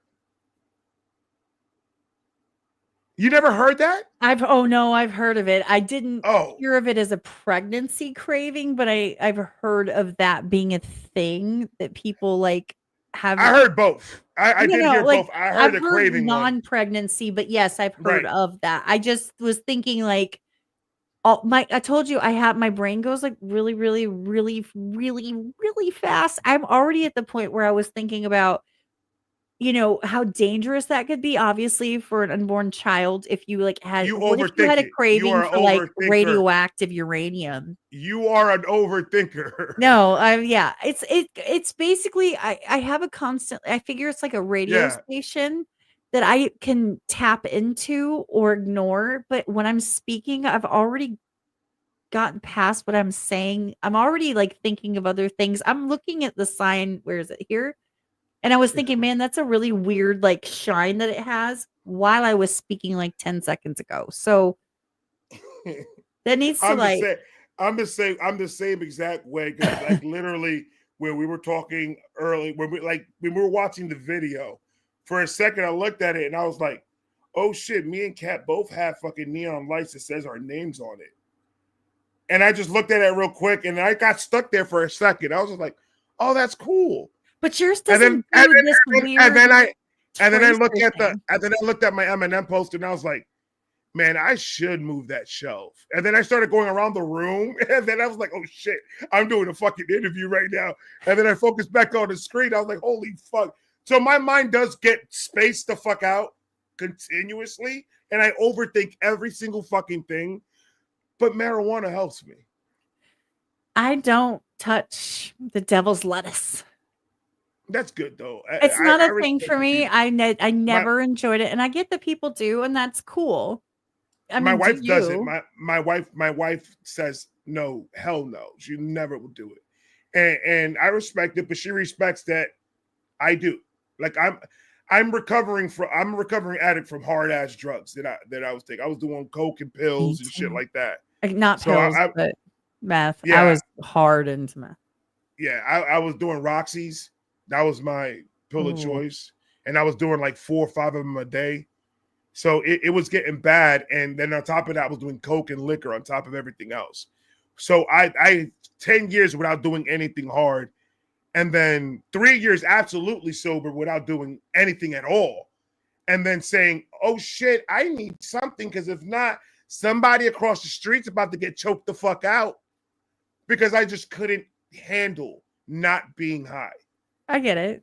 I understand the concept completely. And then my doctor gave me a couple of prescriptions on different medication for my depression, my anxiety, and everything. And it either made me worse or it didn't do anything. So then I got stuck. And then he was the one that actually said, hey, when you get home, call this number and set them up. I'm going to send them a script saying that you're going to be on their way over there, and let's try the miracle marijuana. So I told them, no. Here's my dealer's number. I pretty much. Go call and then I'm like, I don't want nothing to do with that. I don't want to do weed because in my mind, that's going to lead me to do some shit else. Well, because you were doing it like in tandem with the other stuff prior, right? Right, exactly. So it's an affiliation. It's associated. It wasn't as consistent as the other ones, but it made a feature here and there.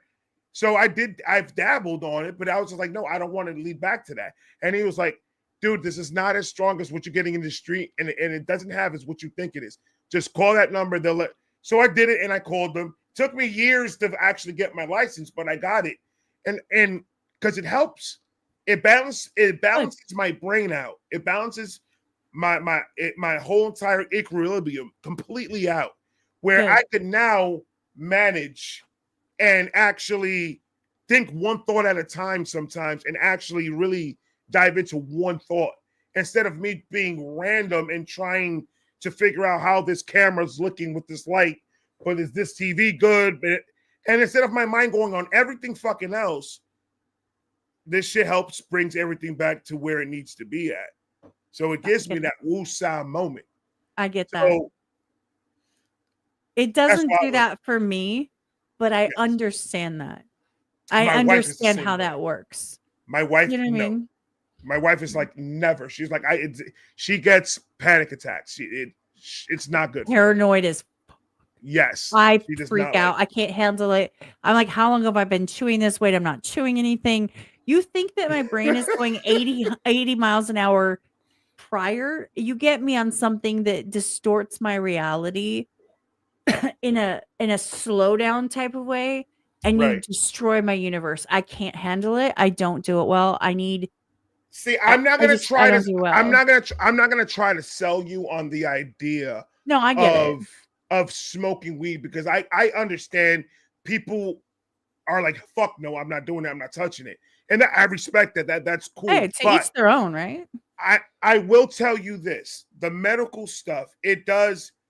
After a while, your body gets, obviously, like everything else, it gets immune to what you're putting into it. Mm-hmm. So when you start smoking weed, your first initial couple of highs are going to be the highest that you're ever going to be. But from that point on, I've noticed, for me, I can't speak for everybody, but I do notice that extremely, oh my God, I'm high, goes away, and a more controllable high takes over after you get used to it, where you're not smoking it as much, but when you do smoke it, you're not blitzed out of your mind when you can't move.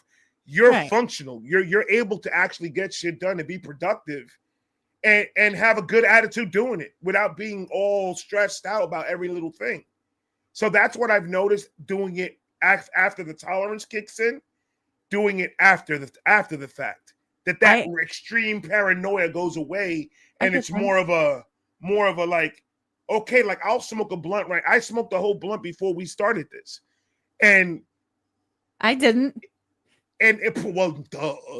But it's like, oh, stupid comments. It's for my nerves. It's for my anxiety. It's for my anxiety. Is it being on the live stream that got your nerves up? Just like I get nervous when I have somebody else up with me. I don't want to say something to offend somebody, but at the same time, I'm not gonna go and I'm not gonna stop believing what I believe in and shit like that way. I don't like that. Roast me. No, hell no. Never. I will never roast a female. No, but I'm just saying, that actually makes, I was nervous for like 3 days because I don't know if you know this. And it was funny because I said something and Cliff's like, that's not true. I'm like, it is true. I have never been a guest on someone's channel before. Fuck out of here. Ever. I've always been the host and or co-host and in control. Oh, that's right. Because when you're in Cliff's lives, you're the co-host. He's not real. Oh my God. I'm your first interview? Yes. Ever. Get the fuck out of here. Oh my. He was like, that's fire. He's like, he's like, you've been on my channel. I'm like, but that's not like as a guest. Right. We're Right. gaming on his gaming channel, but I'm like a voice in the background. We're gaming. That's not the same thing. And we do content. We like talk to AI together. That's dual content.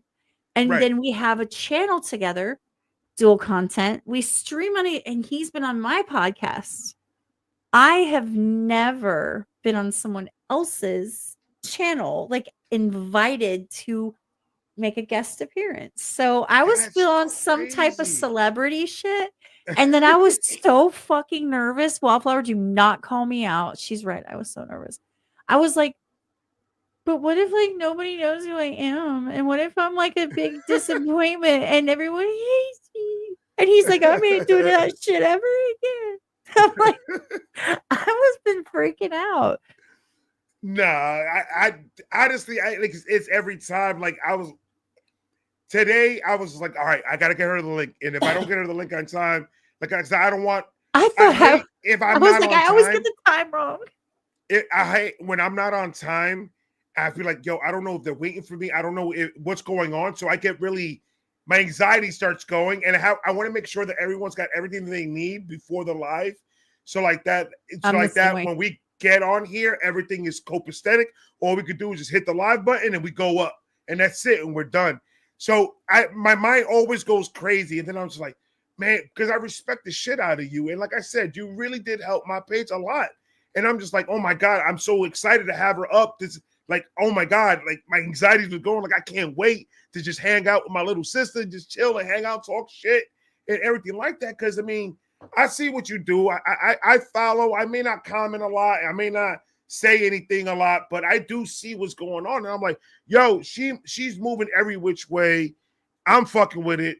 And I need her up on the fucking podcast, period. I appreciate it. And I mean, that means a lot coming from you. That means a lot coming from you. Because I mean, like I said, you have some really great connections, a really great community. You know, your numbers reflect the love that your community is showing you and the success, the trajectory that you're on. The fact that you're able to do it full time. I'm not gonna say I'm not jealous. I'm super respectful of that. And I admire that. Like I aspire to something of that nature in some way in my future. Your relationships with people, your ability to resonate with your followers and your community, I aspire to be like that. So coming from you to say you respect me and you're excited to have me means a lot, because I've been my little island by myself for a long time. For the whole time, for like 3 years. I've been kind of like floating on my little neutral central networking island, by my little lonesome, where I don't do the same content y'all do. You know what I mean? Like, but yeah, that's the thing. A lot of your followers, like Wallflower, for example, I always see her and I always hear her. I follow her on everything, and she tells me everything that you're up to. And then when you're posting something, and so I know who you are by your following and by our following, really, because Wallflower follows both of us, and so it's supported true. on both pages. Good So for you guys, community.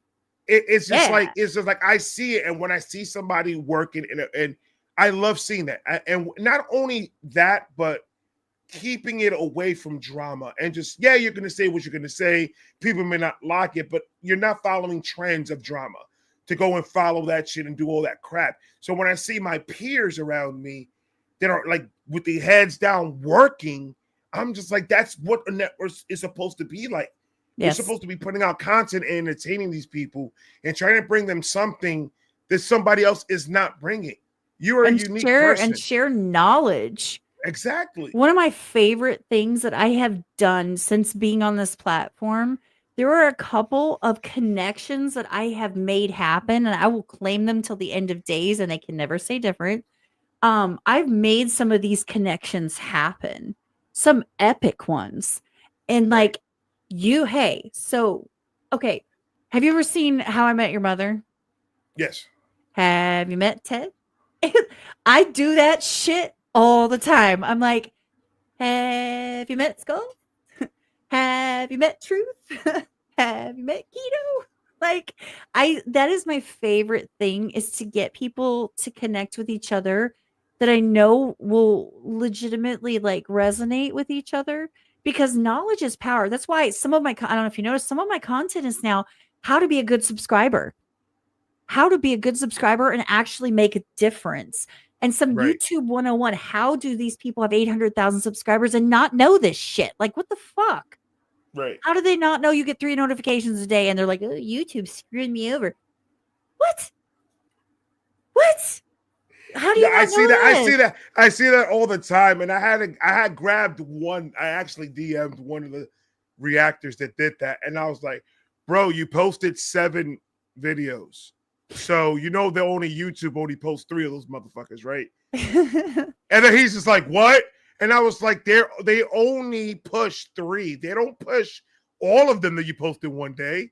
And then he was like, "I never fucking knew that." And I was like, "Bro, that's like you don't watch tutorials? That's how I learned it." I was Everything so that I know is triggered by tutorials. that. I was so triggered. I made a whole fucking video. I was like, listen, how do you not know this? I put out shorts about it, which actually did pretty well. This is your job. If you have Right. 800,000 subscribers, this is your job. If you're putting out content like that, this is your fucking job. For some reason, How they dare think you I have think for the some reason success and their not bother? brain, because they think just because they have 800 or a million subscribers that they're everything that they post in one day is the algorithm is just going to go and push it for them. It doesn't work that way. It doesn't matter how many subscribers you have. It's Trust only me, they going to be didn't 3. fucking, they don't deserve those. And I'm sorry, this is a hateful way to say it.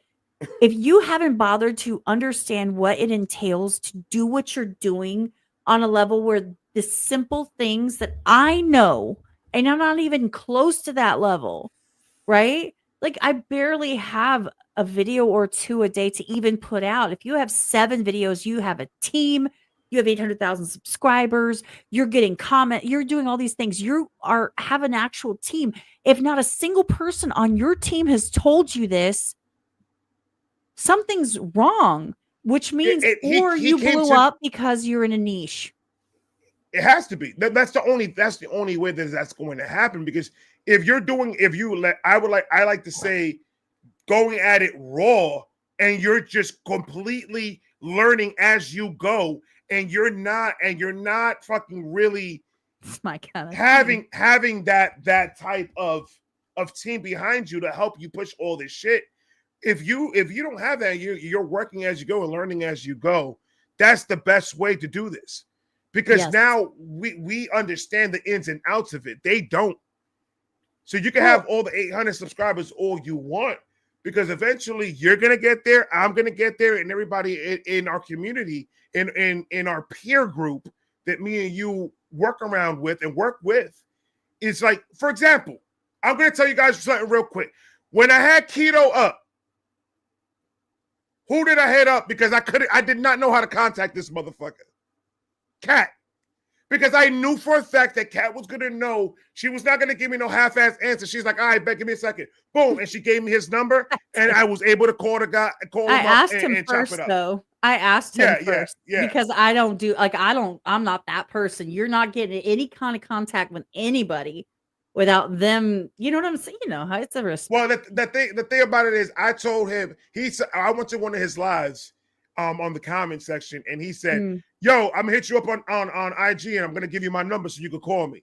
Tito and IG are not friends. That's exactly, and I know that because there's a message still unread from like a month ago. So I was like, oh, okay, so he doesn't use this shit. Okay, I got you. So I got his number now. So now the contact is there. But that was the whole point of me doing this whole fucking thing, was I wanted to get to know all the rest of the reactors. I wanted to help the ones that are lower subscribers grow up and grow and get bigger and shit like that. And Keto and me, I don't know if you saw the rent karaoke stuff last night, but me, Keto, Truth were all on the page, and Goat. We're all up on my page. I had to sleep. I was working all day yesterday. I had to sleep. It's up now on my page. Those are my people. You know this, right? Like, these are my people. I have to go back and watch it.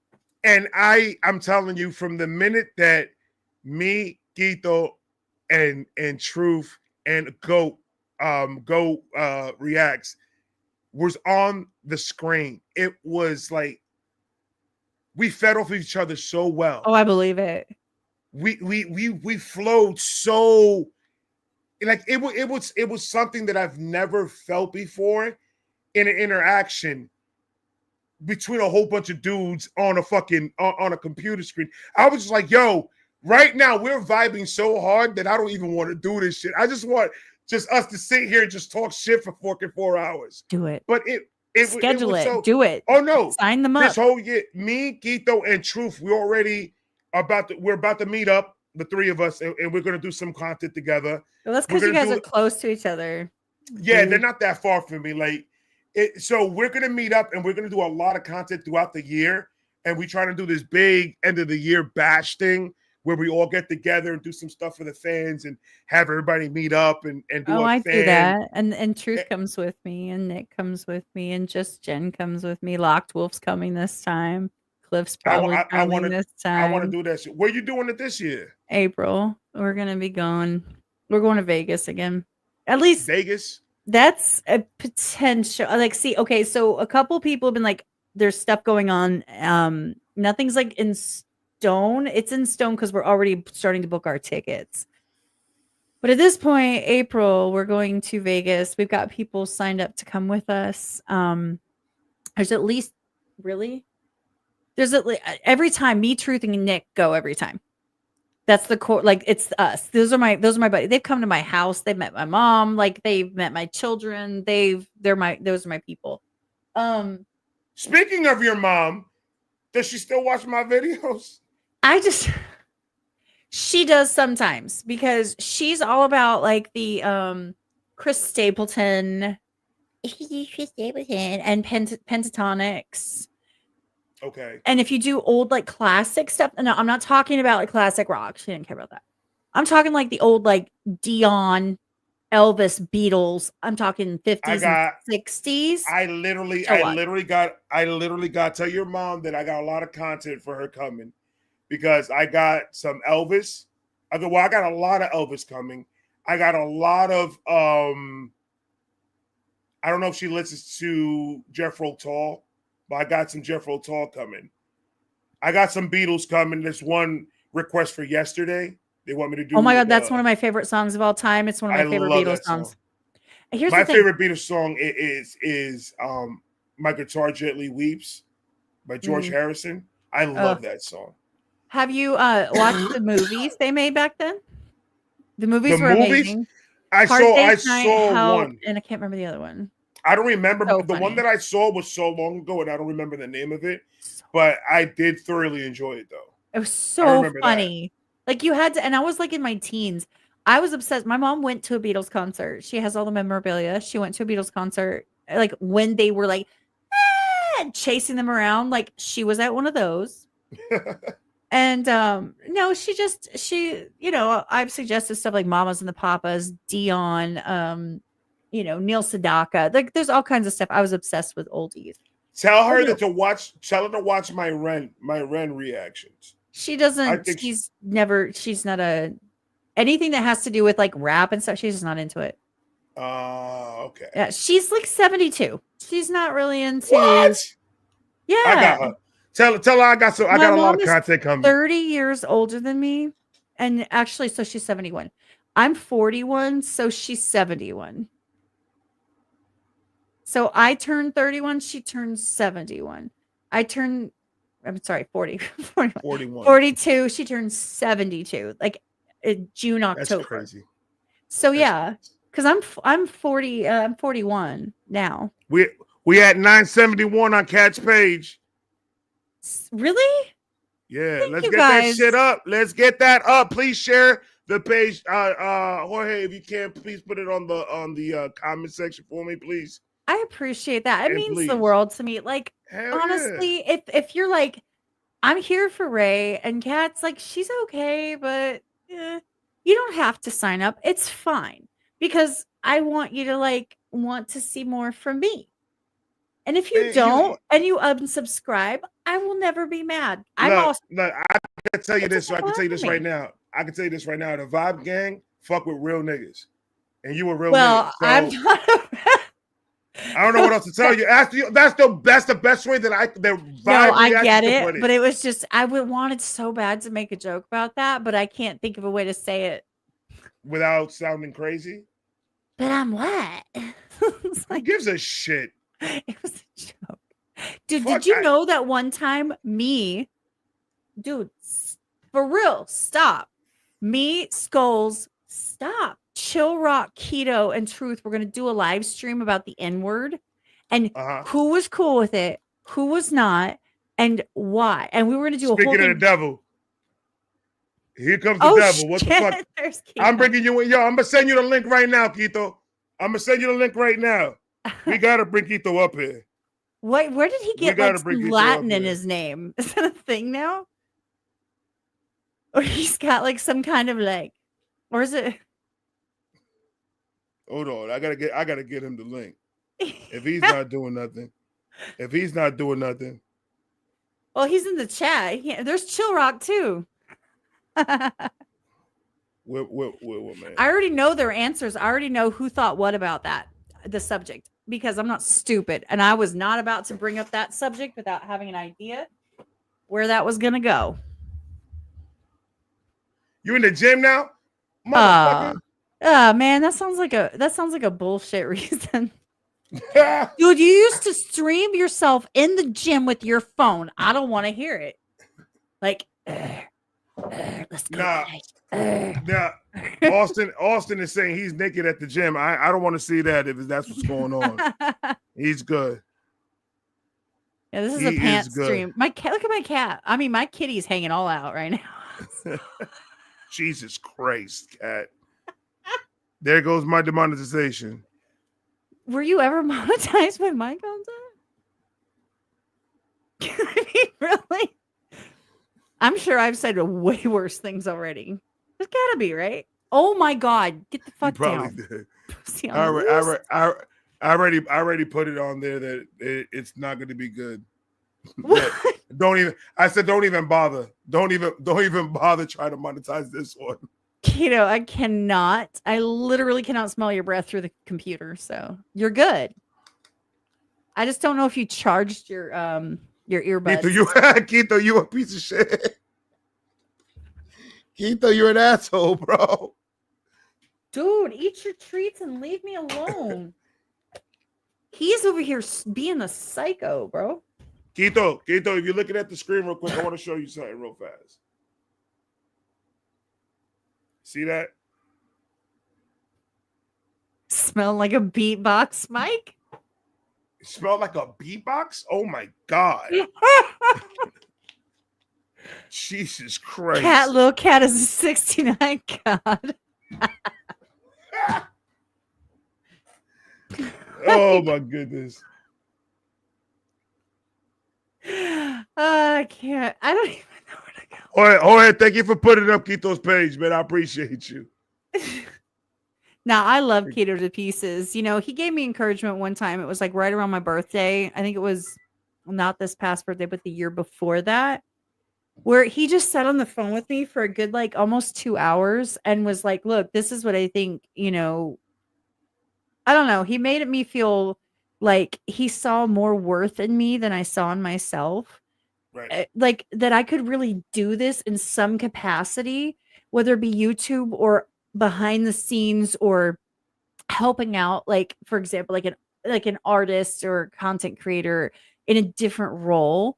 And he really encouraged me to the point where I was like, I just I just didn't know where to get started, but it just made me feel like, you know what, maybe I can make a go of this. Maybe it's not, I should continue and not let it fall by the wayside. Right. And like, Keto's absolutely a real one. Yeah. And I mean, ever since he modded me without my fucking consent back in the day,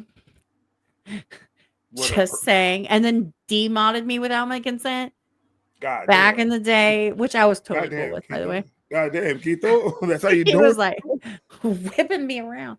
No, but ever since then, I mean, I've always been a fan of his. I've just like I've been a fan of yours.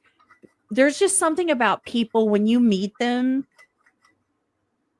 I've been rarely disappointed with my choice of who I truly fuck with. Right. Keto's one of those. I know Quito, we'll meet up absolutely. in Listen, person at some point. I knew who Quito. I know who Quito was. I always knew who he was, and I started doing this Ren promo stuff, and then the Renegades were the one that came to me and said, "Yo, you need to do Quito's reaction first." And I was like, I know Quito's reaction and everything, but I watched one and I was like almost dying on the fucking floor. So was he. And I'm like, I'm watching this and I'm just like, bro, me and this dude need to chop it up like fast. I agree. If I didn't know you were like, I didn't realize that. Like, I knew I was like, Truth, you have to come. When I tell you to show up in this live chat. I said, I don't care. You need to show up. And I was like, Keto, and I requested Truth song. I was like, hey guys, have you met Ted? And the rest is history. And if I'd have known that that was like a thing, it's only happened a couple of like the song with Truth and Skulls and Keto is fucking fire. It always has been. Every time I hear it, every time anybody hears, like, man, this is fire, because it is. It's just good people putting out good music. Hell Do you know yeah. what I'm saying? And who made this beat? Quito still ain't shit though. How did he get like a let's not get that on shit his twisted. name? And where did this come from on his name? What? Because I'm Quito. Hispanic, I have no choice but to say it like a Hispanic. I'm Because Italian. if I That's why say I told somebody if to like. if I call him Quito, I'm gonna sound retarded. So I'm gonna call him Quito, like if he was like one of my homeboys in the Dominican Republic that sells mangoes in the corner. Give a fuck.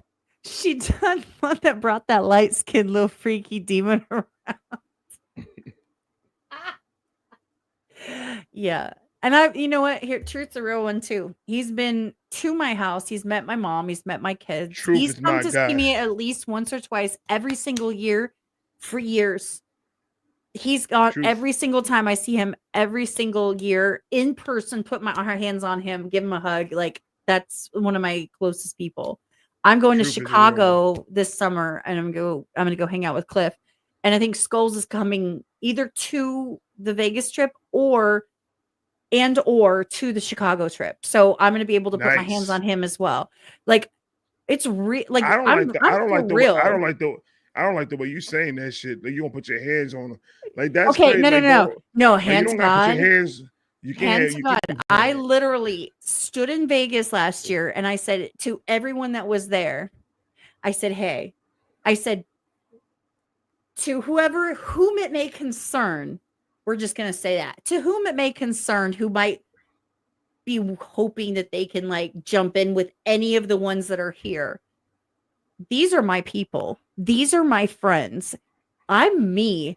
I will, if I want to go sit next to them, I will. If I want to hold their arm, like, arm in arm or whatever, we walk down the street, I will. If I want to give them a hug, I will. In front of you, I will. I dare you to say something else because they're going to let me do it. You know why? Because I'm me. Hello. Yo, you need to relax. Because I'm just saying. Hands if to you God, don't anyone that was smoke, there, they will you agree. should. You No. should smoke. You should, because you need to calm down, girly. I'm good. No, I'm good. We about love and peace over here. I'm about to go roll me a blunt because you stressing me out.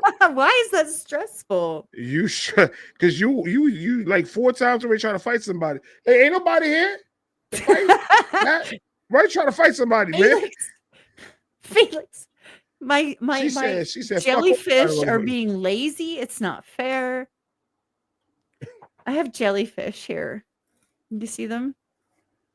How do you make your rice with water? I don't know how to answer that. That's somebody in the comment section. Somebody in the comment section asks, how do you make rice? And I'm trying to answer their questions. I don't know What type water. of cheese are we tapping on? What? I don't know Swiss? what's going on right now. Bruh. I don't know what's going I know on right Keto now. hates when women say bruh.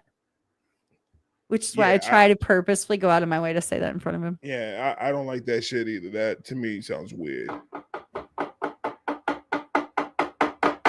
Like, don't call me bruh. Like, I ain't your fucking bruh. like, don't call me bruh. Like, that's crazy. Like what my daughter does. My daughter does it on purpose. She does it like just because she knows it's gonna piss me off. And my wife does it too. She doesn't normally talk like that, but the other day she caught me with a bruh. That I was just like, I was about to say, yeah, that's what I'm saying, my nigga. And then I stopped myself and I was like, hold on. You brought me up like that? What's wrong with you? But that's the thing is when I do it, when I say something like that, it's not on purpose. Like I'm not saying it legitimately. Like I do not actively say, okay, from here on out, I'm going to use this terminology in order to... Let me ask you a question, Kat. Let me ask you a question. That voice that you put, what? When you are making fun of whatever the fuck you making fun of, where the fuck did you make that? Where's that coming from? Where's that voice coming? Where does it live? Respect my authority. No, kitty, that's my pie. No, kitty, that's my pie. Are you all right? No. That's why Austin calls me Catman for some reason. Catman. There he goes. Because wasn't that Cartman? Didn't Cartman dress up for one Halloween as Catman? I don't know about that. I didn't watch it that much. I love South Park. I did too, but I just didn't have time. I did not practice that. Keto, I promise you. It comes out at the most random fucking time. Whenever I'm like, I don't know what the fuck you think about it. Didn't Keto say he was pulling up? Like, no, he said that he's in the gym and he doesn't want to embarrass himself by like talking out loud. He doesn't want to embarrass himself. And he doesn't want us to see like the weight that he's in the exercises, because it might be one of those where it's like he doesn't want us to see his chocolate nipples. I get it. Sorry. I get it. It made me gag in my mouth a little bit. They're probably gonna fucking demonetize me just by him showing that. Dude, shit. You already told me that I got you demonetized like 20 minutes ago. Yeah, but you're good. He's gonna get me even more demonetized. Oh, I'm sure, and I'm here for it. Well, you're over there like making love to that blood. Because last night's live, I'm gonna tell you this right now. I got 15 alarms right after that live went off. YouTube said, "Nigga, what? Why did you say this? Like, no, you can't be doing this type of lives, bro." My bad. I apologize. Were you really sorry though? I really wasn't. You were not. That was sorry a fantastic time. It was a fantastic I believe it. I have to go back and watch it now because here's the thing. That doesn't need to be said. I'm gonna put pin in that, and we're gonna leave that where it was. We're gonna leave that alone. Oh, that smells good. When she gets a little sassy, no, it's like when I'm making fun of something. Because one of my favorite things about South Park is when Cartman is like, "That's my pie. No, kitty, that's my pie." You know, like you're so weird, kitty. Bro. What? Is this your justice now? Fuck that. You're weird. Oh my god. Skito, so you're not pulling up. That's fine, bro. He can't handle the heat. He can't handle it. I understand it. There was a lot. Him and Truth, you know, they had a little spout last night. And do I need to like put them in check? Because I can. I thought you were in the comment section. I was sleeping. But I try to take control of the situation as much as I could. And it's just like Quito kept on picking on Truth, and Truth kept on getting pissed. And it's just like he joined us aerobics, step aerobics. I would love to see that. With the leotard. I would love to see that. Oh my god. With like the different colored leotard. You know what I'm talking about. Or they just made you. Quito, I'm not gonna let them disrespect you like this, Quito. I'm not gonna let them disrespect you like What's this, he gonna Quito. do? Dude, he told me for a year and a half that he was gonna, if he ever saw me in the airport, he's gonna tackle me to the ground. And after what you just finished saying about him, he should. He should, Kat. You can't. Well, that you means can't that he have to show up in the same place I am, and you know what? That's great. That's a good trade-off. It's worth it for me to be able to see my friend. I'll take it. Cool. That's good. I would love to see that hospital visit. Like she got tackled by a dude that weighs 250 pounds. Hey, she can't walk for the next 3 weeks. You haven't seen You see, he's saying, "Let me up." I'll give him a run where, for his bro? money. He might be taller, but I mean, we're not that far off. Okay. Quito, I'm a look at big your girl. phone. I will- send you the link to your text through text. I will sit. Get on your phone. Don't be doing that. Quito's my man, bro. I got his back 100%. That's my I've known brother him from another longer than mother. you. Stop it. That Stop trying to don't take my mean friends. that don't mean shit. Oh, rose before hose, right? Then what the fuck are you here Absolutely. for? That's fucked up. That's fucked up. Now you made me feel bad. That's fucked up. I don't know if he got it or not. I don't know. I think that I don't think he's gonna show. What do you? It's like 11. It's like midnight. Yeah, I get it. I'm I about get to go it. to bed in a second. They should fucking. You're knocking yourself out. Hotbox it. Let's go. Dude, I that's one thing that I love about this studio is that I can smoke in here and the smoke stays in here. It's so sealed that I just continue. I'm breathing the smoke pretty much. So consistently, your carbon dioxide Consistently, levels rise, your oxygen levels go down, and you pretty much just like pass out, like as if little bit. I mean, hey, I've done the whole thing with the X, like on Molly, where the like and the whippets, you know, where you make yourself pat. Yeah, I've done all that. You can't fool me. It's cool. Get yours, however you need to. No, I smoke weed. That's what I do. I'm just saying, but you're like hotboxing yourself to the point of depriving. I'm not doing. I didn't build it to do that. You it know just your so wife happens is over it there came that poking way. holes in your box so that you can breathe like a hamster. My wife when she opens this up, when she opens this thing, and she's like, "Babe, you got to air out this thing for once in a while."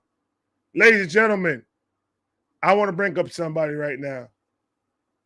We call this man the OG from Atlanta. This man's been doing a lot of work out there in them streets, boy.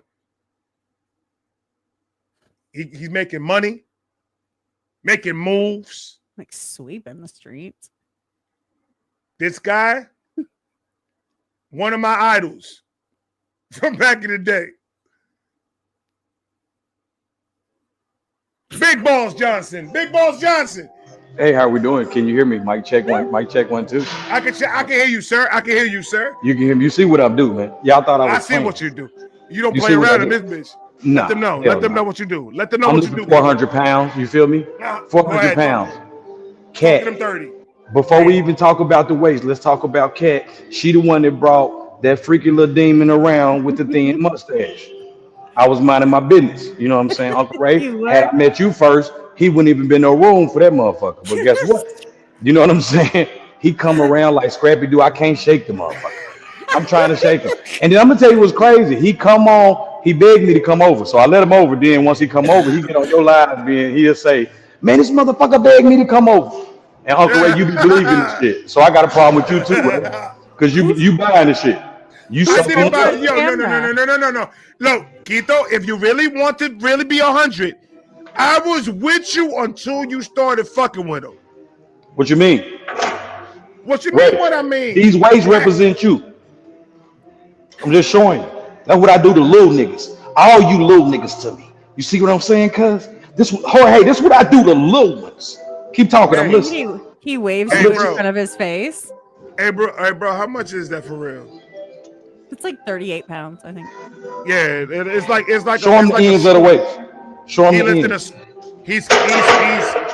he's lifted a scooter with no motor in it. So you want me to add another 45? So you saying so right there? That's Don't that, hurt so this yourself. 225. So now we going to 225. Hi. Got it. That's 245. Look, this is 45. That's No, you another still gotta put 45. more. If you're gonna be bench pressing me like that, you're gonna be putting more than that on that. You don't even do that. This is our that's first not live enough. stream hernia. This for truth. Let's go. This for truth right here, cuz. Yo, don't 225. hurt yourself, bro. Don't hurt yourself. How many you want? Right. I don't like that. I don't like that question. I don't want to answer it. See, bro, you fucked me up. You whatever happened, Ray just fucked me up, bro. All right, here we go. Ray, 225. This for every little dude on the internet that's disliking nigga shit. So here we go. Let's see. Go ahead, get him. Get it. Ooh. You got more than that. Come on, go. Yeah. We don't take breaks here, bitch. Yeah, let them know. Lord Jesus, have mercy. I see, like, I swear to God, when I got up, I saw 3 cameras. I said, hey, I don't know how many cameramen we got in this bitch no more. Hey, boy, I felt that shit in the front and back balls. Nigga, once you get past 40, you don't supposed to be showing out on the internet no more. I swear I'm hurting y'all. If you want to know what I feel like, I'm still strong, but my body can't withstand the same pressure that we used to amount upon them. Absolutely. And that's either there or that's even there. So that's there and it's also there. I don't need you to strut. I don't need you to do none of that. Oh, I'm tired, nigga. Hey, Uncle Ray, so I was minding my business. Y'all thought I was lying. You know what I'm saying? I heard y'all talking shit, and I couldn't defend myself, bro. I said I love having Keto up here. I think he's a dope dude. I think this guy's doing shit in this world that is in a positive light, in God's light. I said, huh? I ain't heard none of that. I heard Kat say a couple things, and then she went astray. Kat, I made you a mod. The only reason I made you not a mod is because at the time, I had a little confusion on the channel that you agreed with at the time, and you was like, "Man, fuck them up." You didn't say "fuck them niggas," but you was like, I did. I was like, "Well, fuck this." I ain't gonna lie. And Cass, if you notice at the time, I was doing the same thing. And Ray, you will probably figure this out if you haven't already figured this out. One thing as a content creator, sometimes you get a lot of different fan bases on your channel. Now, they don't always see eye to eye in Discord or in Patreon, or because you have to drop. He was gonna drop the knowledge and said he dropped the stream. He dropped the stream. I think it's about time he had to go back to the old folks' home. They're giving out the green jello tonight. They're giving out that green jello. My man said it's time to go. Cut that shit when they're giving out the jello. That's what he told the cameraman. I know what he's talking about, though. There was a whole thing. It was a whole thing. And of course, I'm sure you're aware, he did mod me without my consent. However, he unmodded me and I was in full knowledge because by that time we were already friends, so it was cool. It was one of those, it was to save me from fighting with people who were being little bitches. And I'll be honest, Jesus. And that's the truth. And he knows it. But it was a mutual thing. It's cool. But he's good people. And, he dealt with some bullshit on his channel, which everyone kind of goes through. I've seen these cycles. Like, when it comes to communities, I feel like... We ain't doing that. That man turned into a whole fucking robot. I ain't doing that shit. I thought he was talking... My nigga, the audio, papa, that shit sound like... Cricket Mobile. It sounds like a fax machine, bro. It sounds like a fax. Is that YouTube just censoring everything he says? Yeah, I think YouTube got a new app out. There we go. I can hear you now. Okay, we got it. We good. That's scary. Bro, when somebody call you, was it it fuck up everything on stream, y'all. Well, was I vibrating? No, I wouldn't shimmy in. Yeah, that wasn't vibrating. Oh. Hey, Uncle Ray, man, you still be doing the Chinese typewriter and shit? Or what's that MC Hammer typewriter, man? The MC the typewriter. You remember when Hammer used to do that shit, bro? What's that? Let me see.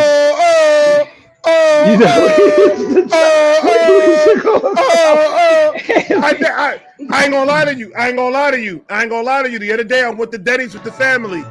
I ordered some eggs, some sausage links, some French Oh toast. wow, I made that dance on the way to the bathroom. Were that's you freeing diabolical, up bro. some room? Huh? Were you freeing up some room? I know, Like- right? I was taking care of business. I was She taking care of said, business. she said, "Was you freeing up room?" That's the $1 million question. I Hey take man, shit. Absolutely. hey check this out, man. What I was saying, to cut a long story short, Cat's a dope motherfucker. Me and Cat's understood the dilemma I was in, and Cat was a gamer, and me and Cat still cool to this day. And a lot of them people who was complaining, we not cool to this day. You know what I mean? So Right. yeah, there you have it. The real gonna always prevail in anything, because I'm just an Absolutely. energy person, bro. Period. You know what I mean? Energy. I'm an energy person. So yeah, man. And Uncle Ray, you know your energy align. I already knew it, man. The way you was laughing, I said, man, this motherfucker ready to joan at any minute, and I was right. You was ready to crack on motherfuckers and shit, bro. You a bully. You need to stop bullying all your goddamn life. You need to grow up and stop bullying people. I don't bully no fucking body. Listen. I heard what you and Thunder Ass said when he went to your crib. I heard all of it. I heard the whole fucking thing. And I stopped myself for coming out in a reaction and talking my shit. I said, you know what? Nah, I'm cool with Quito. I ain't gonna play with Quito like that. I'm gonna be over here with it. I'm just gonna stay shut. But from time to time, if I have to take a shot, I'm gonna take a shot. No, you take shots. Hey, you know what? It's all good though. It's all from a good place. But Cats is if you don't, you know Cats, but you don't know Cats, man. Her superpower is connecting people. Right. You know what I mean? Cat is somebody, again, kind of to piggyback off what I was saying. Cat ain't gonna burn a bridge. You know what I mean? She gonna try her best to keep that bridge, and that's the importance of some people, because you can always cross it and you can connect other bridges together. Right. You know what I mean? So that's one thing about her, and that's why when I did talk to Cash that day, I just felt it in my spirit that that's her calling somewhere in this entertainment. I really thought she was a manager. She act like a manager, publicist, definitely PR or something like that. Cats own it, bro. Like that's her calling to me personally. You got to start somewhere. You know what I mean? So all she need is one artist, and then what they say, hey man, that's BTS, that's Ren manager right there. Now you a household name just that fucking fast. So all it take is one. You know what I mean? Like shit. Hell yeah. That's real talk though. It meant That's real everything. talk. Like that I've held on to that for a long time whenever I've felt kind of like not despondent or despaired necessarily, but just kind of like, I don't know, what should I do? And I always think back to the one person who had no reason to sit there and take that time and say all the things and to encourage me in that way, and who knows enough about that whole industry to be able to say this. I knew it had to mean something, and it wasn't just like bullshit. It wasn't just, blown smoke up my ass. Yeah. And so no matter whether I've run with it or not, which I haven't at this point, but it's always there, and it gave me like a second wind to just keep pushing in every aspect. I've learned editing. I'm doing another competition. I've done content. I've done live content. I've branched out to other type of content. You know what I mean? Like, so it's always there helping push me forward. And it means a lot that someone would do that, because he didn't need to do that. None of y'all need to do this. None of us need to do this for anyone. We just fucking care. And you know what? To go even a little bit deeper, Kat, I don't know if you remember, but I wanted Kat to make me, I was going to be your guinea pig. The only reason that I stopped it is because, as far as you managing me and Truth and doing that, is because that I knew your work ethic is a be A1, but mine wouldn't at the time.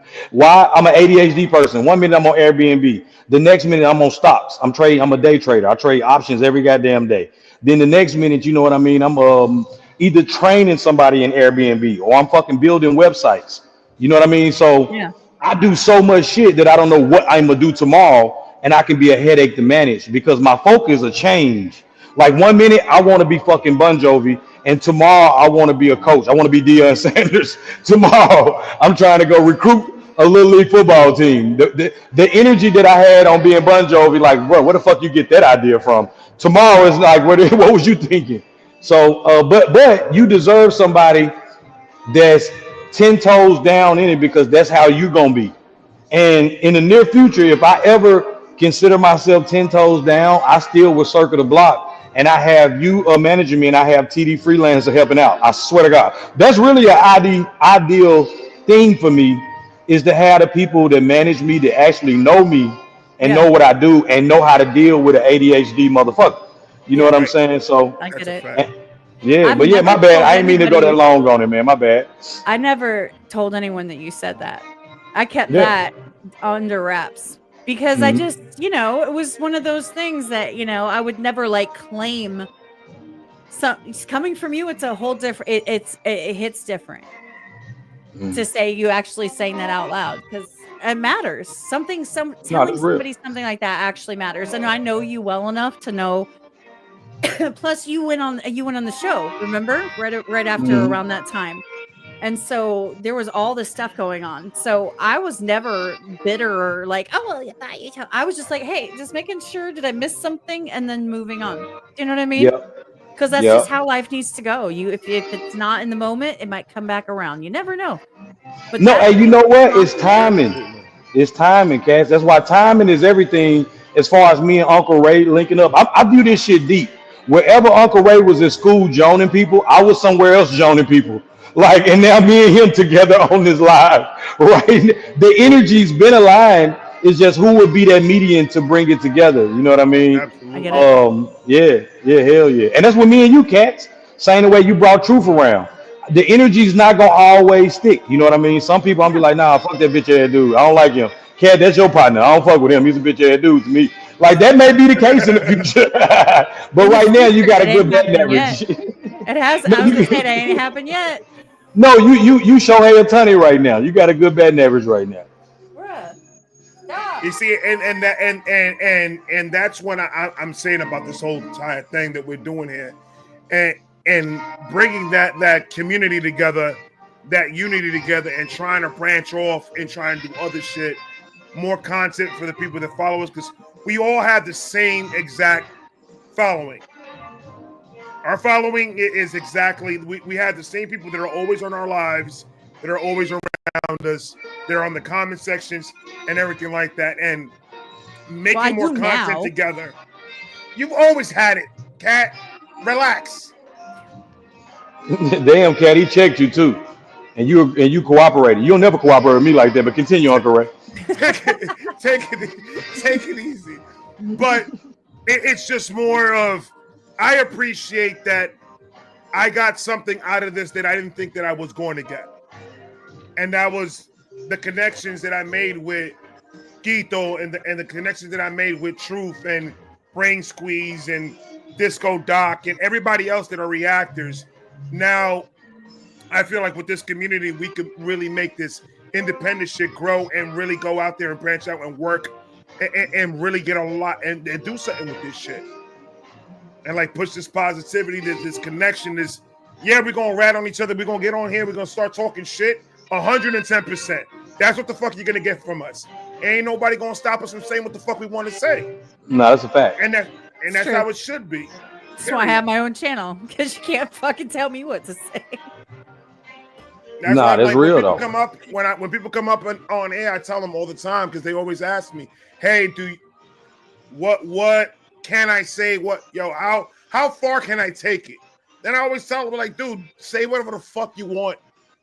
Like, it's you're not gonna say nothing that I haven't said 100 times already, probably worse.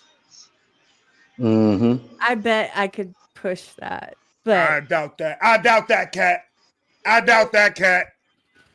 I told somebody I was gonna hit him with a midget. I've never thought that I was ever gonna say that shit in my life. Oh my God. And I meant it. And I meant it at that moment. Hit him with a midget is hilarious. A whole midget. A whole midget. You can't say midget. You can't say the M word, bro. You gotta say dwarf. It's dwarf now. I think little people. No, they prefer dwarf, which is weird because if I was a midget, I would rather be called a midget than a dwarf. I prefer a midget. I think calling them little people and dwarf is a lot worse than calling them they prefer midget. Chat, ask the chat, bro. Chat, what do midgets want to be called, bro? I went through this on my live 2 years ago. They let me have it. I know what they prefer to be called. I'm just saying what makes sense. What do they prefer to be called, Uncle Ray? Because I don't think you know. Little people. That sounds so offensive. That sounds so offensive. But that's what they like to be called. A little motherfucker. So what's the difference? Because I call people motherfuckers. So I'm like, come here, little motherfucker. So what I'm supposed to say? Bring your little ass over here, bro. How the fuck this gonna go? Little people, sizist. Stop being sizist. No, but what if I be like, oh, you's a bad little motherfucker? Like even if I'm giving them credit. That's what I'm saying. Like if you Google it right now, it's gonna tell you their preferred name is little people. They do not like to be called anything else. I just think of kids' toys. Right?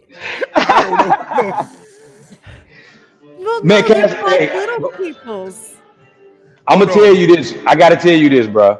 So I always was horrified of grown midgets, and I'm gonna tell you why, bro. Because I was at football practice, man, when I was like in the 5th grade, man, and a midget had came to our practice, bro.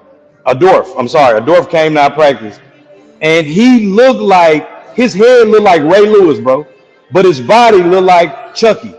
So me looking at it and staring, I thought, man, he probably can fuck me up. So ever since then, I thought that was the most unfair shit of all time. I thought they was little super motherfuckers, man. For real, them some little super motherfuckers, man. Hold on. He had the what? The head of Ray Lewis and a body like Chucky, man. For real. Sitting and swinging his legs. He was swinging his legs, and when they look at you with that grown ass face, man, that shit creepy, bro. Like for real. Man, hell no. He's trying to. I was hoping that little motherfucker didn't suit up. I swear to God, I was just hoping he didn't play.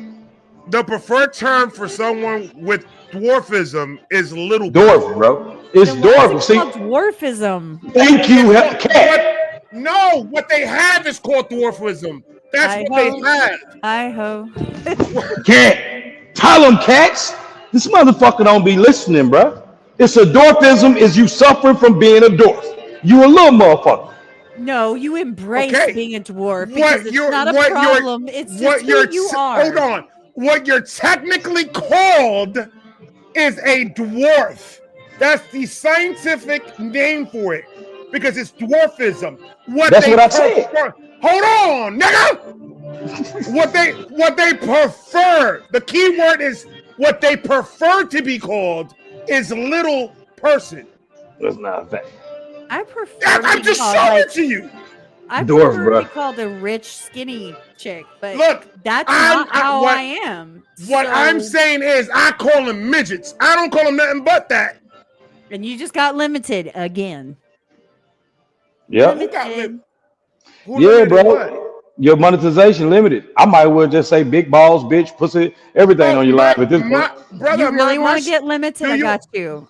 Do you honestly think that my shit is not read across the whole board? Boy, both of us. Hey, I'm talking about all throughout that motherfucker. I'm saying stuff is pristine. I got 3,500 videos. I literally have probably 2,500 of that is all read. No, facts. That's the no. You know what's crazy? I'm glad you said that. That's the life of a content creator. And that's why I was about to start talking about the galaxy and moon on these motherfuckers so I can goddamn me see some greens on there, bro. But I go to sleep on certain ones. I still want to do that because I'm into that shit. But yeah, man, that's why I be wanting to talk about galaxy and the moon at night. So I want people to be able to join my channel like Cat. I see a whole join button on your motherfucking channel, bro. As a content creator, we can't get there because we got too many reds. And I don't have 1,000 subscribers, so. And they still gave you the join. That's what.